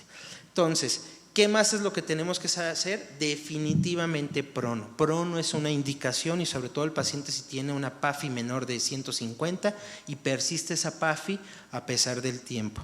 Entonces, si han pasado más de 12 horas y lleva menos de 48 horas y el paciente tiene una PAFI menor de 150, por supuesto que tiene que estar pronado y no hay ninguna excusa para que una terapia intensiva, un departamento de urgencias o un especialista en cuidados críticos, dígase urgenciólogo, intensivista, internista en piso de cuidados críticos o como se diga, prone a un paciente. Tenemos que pronar al paciente. Entonces ya sabemos hoy en día que la estrategia para ventilar a un paciente es esa, volúmenes tidales, escoger eventualmente cómo se va a ir estableciendo, si tiene una PAFI menor de 200, buscar la reclutabilidad y eventualmente si tiene PAFI menor de 150 se tiene que pronar. Si no hemos hecho todas esas cosas, incluyendo a lo mejor en algún momento de las circunstancias el uso de relajantes musculares, no podemos considerar que el paciente entre a ECMO. Entonces no se brinca en el paso. Obviamente que si el paciente persiste a través de los días y tiene una PAFI menor de 60 o una PAFI menor de 80 y es el quinto día y su única falla es respiratoria y el paciente es joven, 32 años, 49 años, 39, 32 años, pacientes que prácticamente no han conocido el amor, pues obviamente que si nada más tienen su falla respiratoria y tienen una PAFI menor de 80, pues hay que tratar de meterlos a ECMO. Entonces esto va a ser una tecnología que esperemos que eventualmente se pueda generalizar. En el INER afortunadamente las tenemos como centro hospitalario de concentración y teniendo pacientes que tienen un perfil totalmente respiratorio y jóvenes, pues obviamente que los metemos a ECMO. Entonces esto es la casuística de los pacientes con influenza del año pasado que entraron a ECMO y pues que afortunadamente nos fue un poco bien. Entonces, ¿qué más sabemos? Si un paciente llega con una enfermedad severa por influenza en México, por las circunstancias del sistema, por las circunstancias de la infraestructura, de alguna manera si nosotros los comparáramos los pacientes, y ya lo hicimos en un estudio y está publicado, si lo comparáramos los pacientes de Canadá versus los mexicanos, con la misma severidad pulmonar, con las mismas características, los dos exactamente igual de graves y severos y las mismas características clínicas, nada más que uno con gen canadiense y el otro con el gen azteca, el mexicano se muere más, 50% versus 13.9%. Y eso es muy grave, porque eso nos habla de que hay algo que pasa en México que no pasa en otros lados y la verdad es que yo no creo que sea el gen canadiense. O sea, no es por despreciar a los canadienses, pero yo creo que el gen azteca es más poderoso, pero pues de todas maneras nos morimos más. Entonces esta circunstancia es bien importante porque tal parece que tiene que ver, al igual que los estudios que mostró el doctor Martínez, con la relación de enfermeras cama y toda la infraestructura que gira alrededor de la terapia intensiva. Por eso, siendo una enfermedad tan común, la enfermedad respiratoria que va a ir a millones o a miles de personas infectadas en una temporada invernal y que prácticamente todos van a ser leves, esos pocos respiratorios van a colapsar el sistema de salud en cuanto al término de que van a llenar las terapias intensivas, y una terapia intensiva llena no deja que entre otro paciente que también ocupaba terapia intensiva, porque las terapias intensivas en México son chicas. En promedio estamos hablando de alrededor de 6 a 8 camas por hospital, y en algún hospital grande, en un instituto, a lo mejor 10, 14, 15 camas. Más allá no hay más camas en terapia intensiva habitualmente. Entonces, esto va a colapsar fácilmente a los hospitales y ese es el temor que se tiene actualmente. Tratamiento específico, el doctor ya nos mostró muchos antirretrovirales y muchos medicamentos antimicrobiológicos que se pueden utilizar, todos en el contexto de guías, y no guías, más bien en ensayos clínicos que se están sobrellevando. De tal manera que no existe hoy en día uno que tenga evidencia. O sea, existen medicamentos que huelen, saben y pareciera que van a servir, pero no hay hoy en día uno que ya lo haya comprobado, de tal manera que si nosotros queremos iniciar a tratar pacientes y lo queremos hacer también en México, no tenemos por qué hacerlo diferente al resto del mundo, y México no es menos que otros países del mundo. Tenemos un sistema de vigilancia epidemiológico robusto y fuerte. Se reían y decían, uy, no, México ni se va a dar cuenta, ahí están los pacientes. Entonces, no somos menos que otros países. Entonces, vamos a tratar pacientes, vamos a tratarlos bien. Vamos a meter pacientes a tratamiento, inscribámonos o metámonos o juntémonos con otro hospital y sobrellevemos un estudio por su protocolo adecuado. Entonces, lo digo en Twitter, lo digo aquí y lo digo de frente. Ningún tratamiento ofrecido, al menos a título personal, se debe dar a un paciente si no es a través de un protocolo de investigación. Y un protocolo de investigación significa que al paciente le vas a dar un consentimiento informado, le vas a dar el medicamento gratis y le vas a dar seguimiento. Si no hacemos eso, no estamos haciendo nada diferente, y eso y darle gotitas o una pastilla de Vic es lo mismo. Entonces, definitivamente en contra de que se inicien tratamientos que no entren en ensayos clínicos. Los mexicanos también podemos llevar ensayos clínicos y hay gente que lo está realizando y nada más hay que acercarse. Hay una publicación china que está recomendando sobre todo ya lo que se está perfilando mucho, que es la hidroxicloroquina. De todas maneras, este consenso de expertos es un consenso de expertos, es muy bonito el artículo, como para el marco teórico de un protocolo de investigación de ensayo clínico para que nosotros podamos inscribirlo. Entonces, en conclusiones, la reconversión hospitalaria es algo que tenemos que estar haciendo, que se puede hacer, probablemente puede llegar a magnificaciones más grandes y tiene algunas consideraciones arquitectónicas y mucho de organización, pero probablemente sea algo que vayamos a tener que hacer cada año en la temporada de influenza, separar respiratorios de no respiratorios, y eso es algo que se va a tener que volver rutinario. Entonces, si tienen oportunidad de ir remodelando su hospital poco a poco, pues hay que ir haciéndolo. Hay que establecer flujos de pacientes, que ese es el secreto, la separación de los pacientes con síntomas, la capacidad de crecimiento. Los síntomas respiratorios y fiebre van a ser el pivote de todas estas enfermedades, entonces tendremos que acostumbrarnos al término de enfermedad similar a influenza, o si se lo van a querer cambiar, que se lo cambien. Definir que la disnea va a ser el síntoma pivote para que entre a la terapia intensiva, identificar graves a través de QuickSOFA, News o la escala validada que ustedes quieran utilizar, y también dar el tratamiento estándar que tú le darías a un paciente con neumonía de terapia intensiva con tratamiento estándar de ventilador. No vamos a inventar el hilo negro, el INER, nutrición y los hospitales, grandes hospitales, no nos ponemos a inventar hacer una ventilación diferente, cosas, no, lo estándar es lo que funciona, y el tratamiento médico solo por protocolo. Aquí dejo una serie de suplementos que son como unos 6, 7 artículos donde un grupo de expertos establece todo lo que se puede hacer para una reconversión hospitalaria, que se publicó en el CHEST en el 2014 y el doctor Domínguez Charitzari como autor. Y también dejo un checklist, que además del checklist de las ambulancias está el checklist de lo que debe de tener tu servicio, tu departamento de urgencias, para poder decir que está, digamos, adecuadamente reconvertido a la situación de enfermedades respiratorias. Los invito a seguirme en Twitter, Dr. Thierry, todo lo dicho ahorita aquí y algunas cosas que también dijeron los compañeros, todo está ahí en Twitter. Entonces, no usen fake news, Hay muchas buenas cuentas de Twitter que pueden seguir y que son información real que pueden acompañar. Agradezco mucho la invitación y gracias.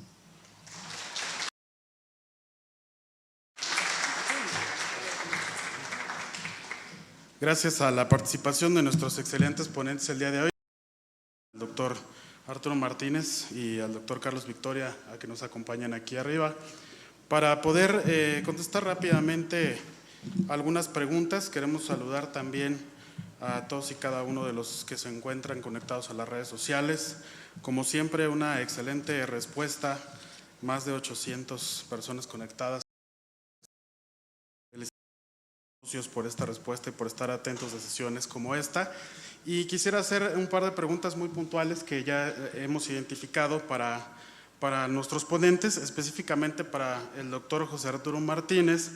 Preguntan que si en este momento hay algún cambio en la definición operacional de los pacientes con sospecha de coronavirus, sobre todo en el entendido de que conforme va avanzando el tiempo, pues se van reportando casos nuevos en países diferentes, como por ejemplo el caso de España.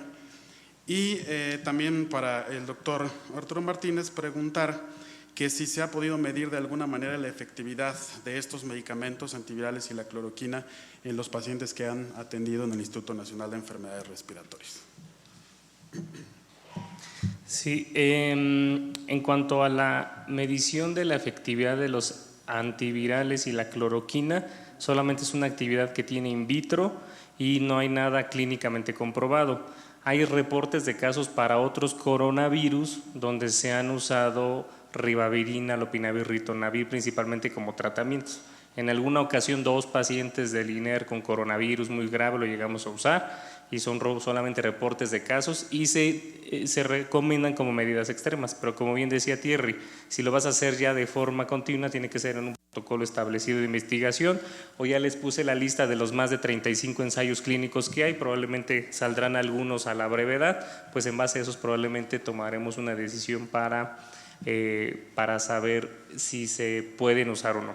Ahora, la definición operacional de la Dirección General de Epidemiología ya también la comentaron bueno, todos los ponentes, yo la comenté, pero sin embargo, la OMS hace 3 días, su definición operacional dice: todo el caso sospechoso es aquel que viene de una zona donde hay una transmisión activa comunitaria, más de 2 cadenas, como decía el doctor López-Gatell.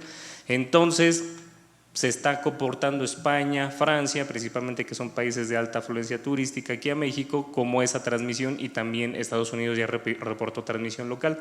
Si vieron la tablita que les pasé, ahí decía qué países tienen casos importados o cuáles ya tienen transmisión local. Entonces, lo que ahora está recomendando la OMS es que los que vean en la lista que diga transmisión local, y si vienen con síntomas de viaje, pues hay que considerarlos un caso sospechoso. Entonces, probablemente la DGE pronto igual ya nos comunicaron, van a cambiar la definición operacional. Muchas gracias, doctor. 2 preguntas también muy concretas para el doctor Thierry. La primera de ellas menciona que si es posible realizar las maniobras de pronación en los pacientes desde el servicio de urgencias, y obviamente esto tomando en cuenta pues el tiempo de estancia que se tiene este tipo de pacientes en el servicio. Y la otra es mencionar que lo que se identifica entonces es un cambio en el proceso de triage, es decir, preguntan si son, con este caso del coronavirus, un triage modificado en el cual los pacientes con enfermedades o con casos no sospechosos son atendidos de una manera y los casos sospechosos tienen otra ruta diferente. Y también preguntan, por ejemplo, ya que el paciente está hospitalizado en el área de urgencias, ¿cómo se maneja el contacto con los familiares? Si los familiares entran con el paciente, ¿qué medidas de protección? Muchas gracias, muy buenas preguntas. En relación a lo del triage, ¿cómo definimos la situación del triage? Como lo explicaba, tiene que haber primero un triage, un pre-triage, una situación donde podamos identificar pacientes respiratorios y etiquetarlos. De tal manera que cuando lleguen a urgencias, el médico de urgencias o la persona cuya responsabilidad es hacer el triage pueda de primera instancia identificar que ese paciente tiene síntomas respiratorios. Si es que todavía no han podido separar los respiratorios de los no respiratorios. Una vez que entra el triage y tú sabes que tiene la etiqueta respiratoria, pues obviamente que las preguntas van muy dirigidas hacia esa situación y eventualmente se le tiene que dar un trato o un flujo totalmente diferente o buscar que ese flujo sea diferente al resto de los pacientes, que eso se vuelve complicado porque es duplicar el trabajo de urgencias, ¿no? Trabajas con un grupo de pacientes y tienes que trabajar igual con otro grupo de pacientes, nada más que la diferencia es que son respiratorios y no respiratorios.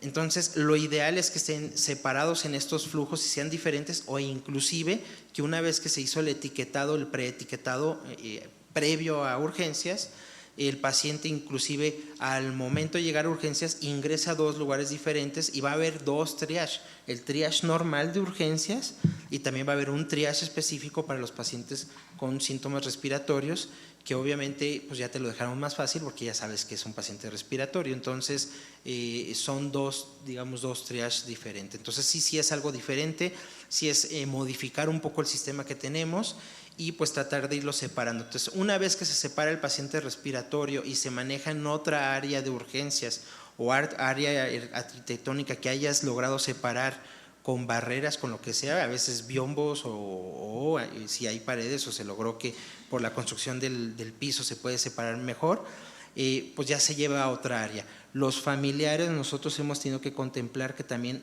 la ventaja que tenemos es que tenemos muchas salas de espera, pero de todas maneras se ha tenido que contemplar generar una nueva sala de espera específicamente para los familiares de los pacientes con síntomas respiratorios, sobre todo en el contexto de que estos familiares seguramente van a ser los casos contacto.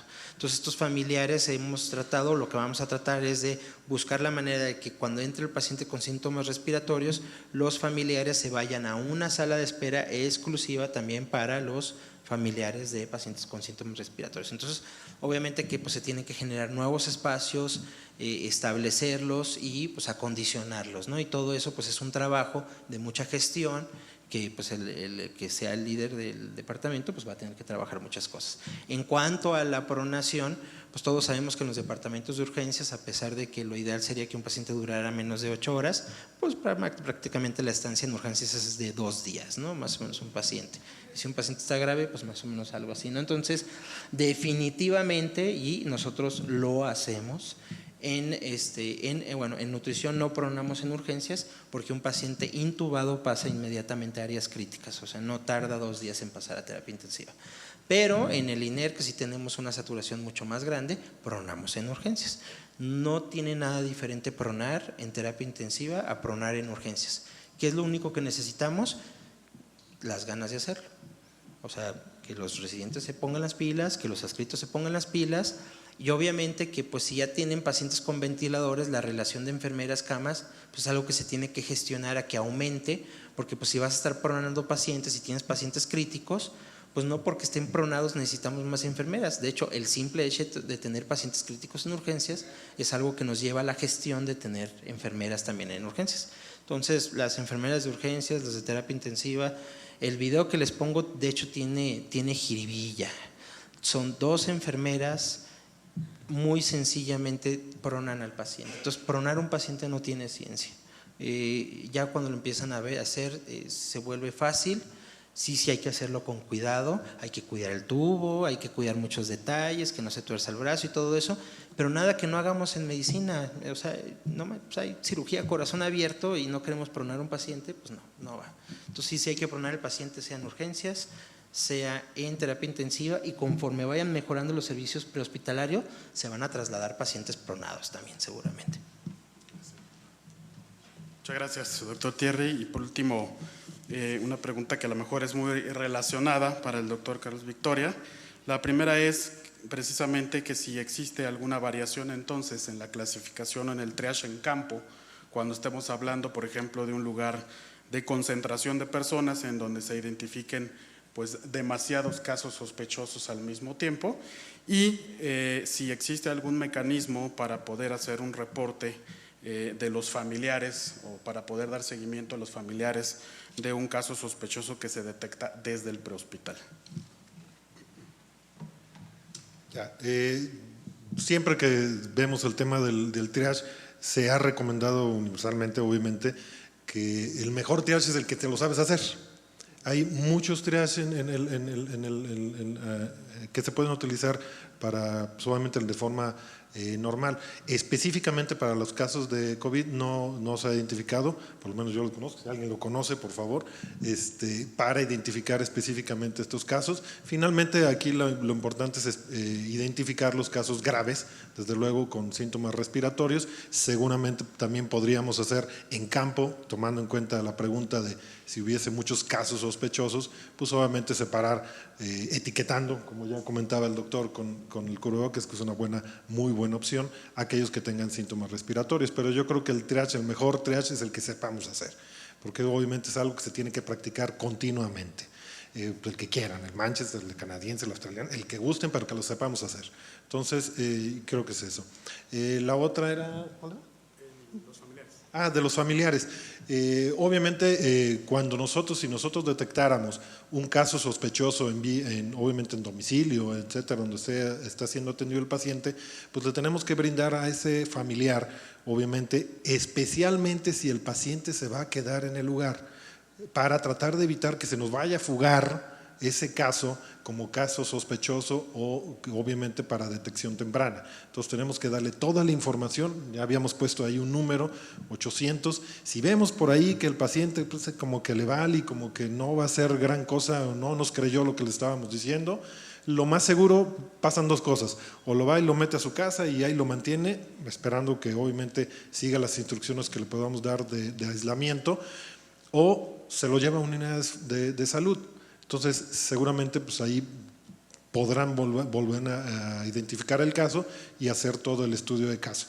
Entonces, pero principalmente pues darle todas las recomendaciones al familiar, y si de plano lo vemos como que no va a hacer nada, pues hablemos nosotros. Identifiquemos todos los datos más importantes de los estudios de caso, que básicamente es un domicilio, donde estuvo el paciente y todos esos contactos, para que quien pueda hacer ese seguimiento de caso, específicamente las jurisdicciones sanitarias que le corresponda, pues puedan iniciar ese estudio de caso. Inclusive se puede, si nosotros logramos hacer ese estudio de caso completo con esa documentación, mandarla por correo electrónico a la unidad de vigilancia epidemiológica para que ellos puedan darle seguimiento. Muchas gracias, doctor Carlos Victoria. Yo dejé la última pregunta al final y primero quisiera despedir a nuestros ponentes y agradecerles. La última pregunta es acerca del número, precisamente de la información que está dando la Secretaría de Salud. El doctor Gabriel García Rodríguez, que está aquí de la Dirección General de Planeación y Desarrollo del Centro Operativo, quiere al final dar un mensaje muy especial con respecto al reporte de casos sospechosos. Pero primero, antes de eso, quisiera yo, a nombre del doctor Javier Saavedra Uribe, presidente de nuestra Sociedad Mexicana de Medicina de Emergencia, agradecer a los doctores Martínez, Carlos Victoria y al doctor Thierry por su participación. Agradecerles mucho la dinámica con nuestros participantes. Muchas gracias, doctores.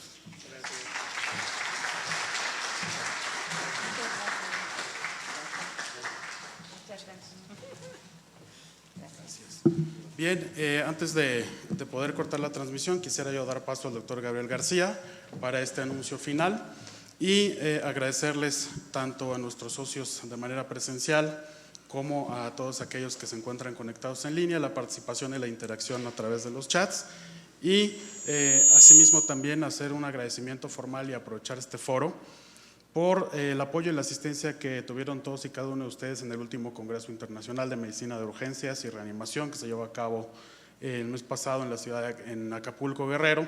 Decirles que ha sido una experiencia magnífica y que nuevamente, afortunadamente, rompimos récord de asistentes, como lo hemos hecho en los últimos años. Felicidades a ustedes, a la mesa directiva, y muchas gracias. Adelante, doctor.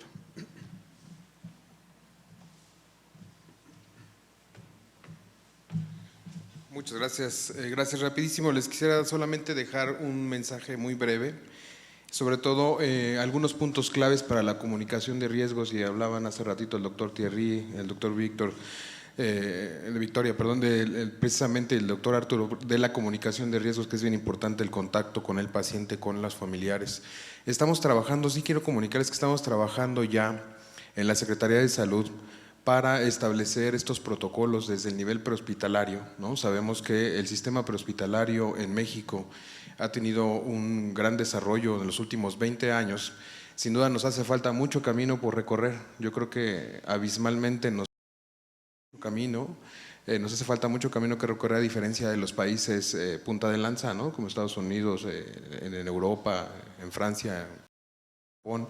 Por supuesto que nos falta mucho, pero vamos por buen camino y yo creo que con estas iniciativas vamos a lograr muchísimas cosas. Ahora, en el tema específico de COVID, estamos trabajando ya en protocolos, estamos viendo la viabilidad, si se suma al 911, no es un hecho todavía, pero estamos viendo esa opción. Finalmente, hace un ratito comentando con el doctor Daniel Sánchez Arriola, comentamos que tiene más de 3,000 operadores telefónicos, el 911, que bien capacitados bien podrían ser el primer cribado, ¿no? La primer filtro para detectar a estos pacientes posibles, ¿no? Sospechosos, digamos, por decirlo de alguna manera, aunque epidemiológicamente no esté correctamente comentado el tema, así, ¿no? O sea, posible sospechoso, pues como que no cuadra con la definición operacional.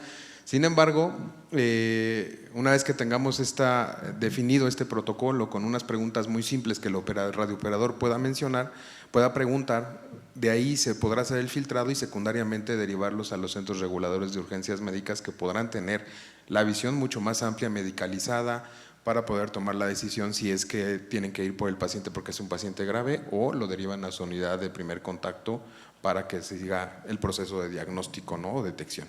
Finalmente, los puntos claves de comunicación de riesgos son los siguientes. Hay una gran diferencia entre comunicar eficientemente, efectivamente, o comunicar riesgos. O sea, el decir la verdad es muy bueno siempre y cuando se tomen en cuenta los siguientes aspectos. Primero, no hay que difundir tranquilidad en demasía, digámoslo así. O sea, es decir, hoy por hoy tenemos mucha incertidumbre, tenemos que decir la verdad en cuanto al tratamiento, ¿no? O sea, no sabemos cómo se va a comportar efectivamente en México todavía, ¿no? Tenemos solo 5 casos, afortunadamente, como se comentó, nuestro sistema de vigilancia epidemiológica en México es muy robusto, muy fuerte y tiene muchísimos contactos y creo que podemos hacer frente para la detección de los pacientes. Sin embargo, una vez que tengamos transmisión sostenida, que ya tengamos una transmisión secundaria en México, que tengamos brotes, no sabemos cómo vamos a poder hacerle frente, o sea, hoy por hoy todavía no tenemos la certeza al 100%. Entonces, yo creo que decir las cosas en su justa medida es bien importante. No minimice la preocupación de la población y reconozca el temor de la gente, que eso es otro punto bien importante que tendemos a minimizar. En otras palabras, tengamos empatía con la población y entendamos la emergencia. Así como se comunica en la unidad de urgencias, ¿no? en las unidades de acceso a urgencias, sabemos que está preocupado, queremos hacer todo lo mejor para su paciente, etcétera. Lo mismo se tiene que comunicar con los riesgos para contaminación o para transmisión de COVID, SARS-CoV-2. No insinúe al público que no debe preocuparse, porque es una realidad.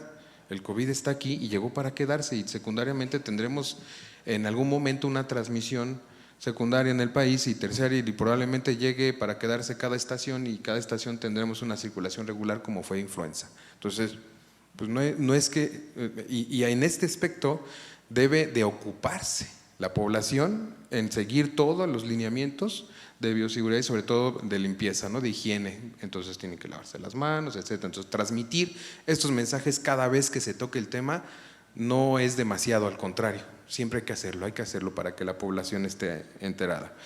Por supuesto que hay que reconocer la incertidumbre, como ya lo mencioné, y no diga que el gobierno tiene todo bajo control, porque en determinado momento, como ya lo comentó el doctor López-Gatell, incluso el doctor José Luis Salomía, los escenarios que de alguna manera se toman en cuenta ahorita, que estamos en el escenario 1, que solamente son casos importados, y luego el escenario 2, que probablemente sean transmisiones de brotes comunitarios o familiares, podemos pasar al escenario 3 sin pasar por el escenario 2, que es la epidemia.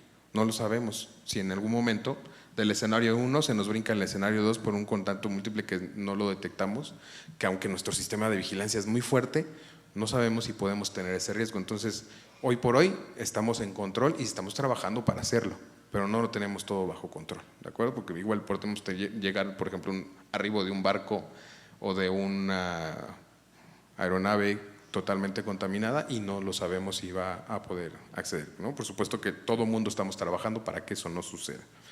Luego, sea el primero a dar la información y reconozca las equivocaciones, ¿no? O sea, es decir, la información que se da secundariamente ya no tiene caso porque hoy las redes nos ganan, ¿no? Antes, en 2018 nos enteramos meses después, ¿no? La humanidad se enteró meses después de que había una epidemia, que había una pandemia en 2018 que mató miles, ¿no? Hoy nos enteramos una hora cuando mucho que empezó a circular el virus en Wuhan. Solo me restaría aclarar el tema el tema de los casos sospechosos, ¿no? De la definición operacional.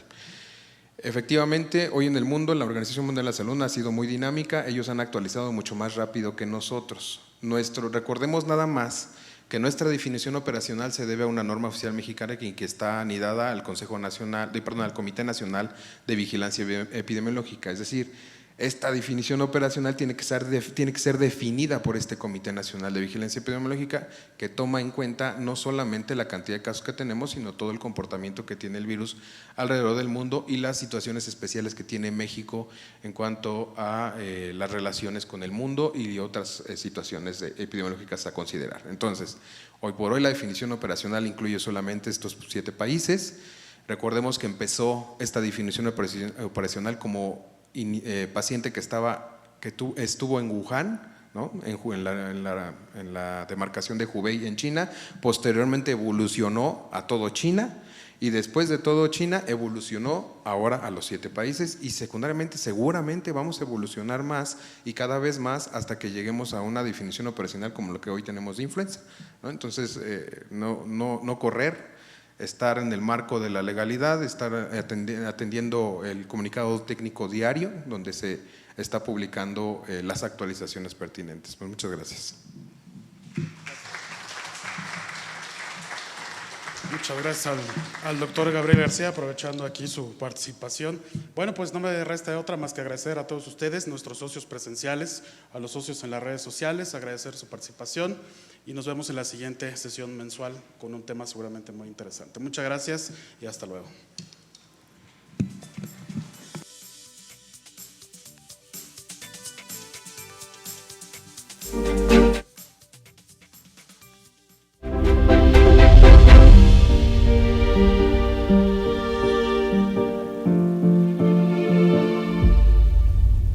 A nombre de todos los yucatecos queremos dar la más cordial bienvenida a todos los miembros de la Sociedad Mexicana de Medicina de Emergencia y a los miembros de la International Federation for Emergency Medicine, que celebrarán el 32º Congreso Internacional de Medicina de Urgencias y Reanimación en la ciudad de Mérida en febrero de 2021. Yucatán los espera con los brazos abiertos.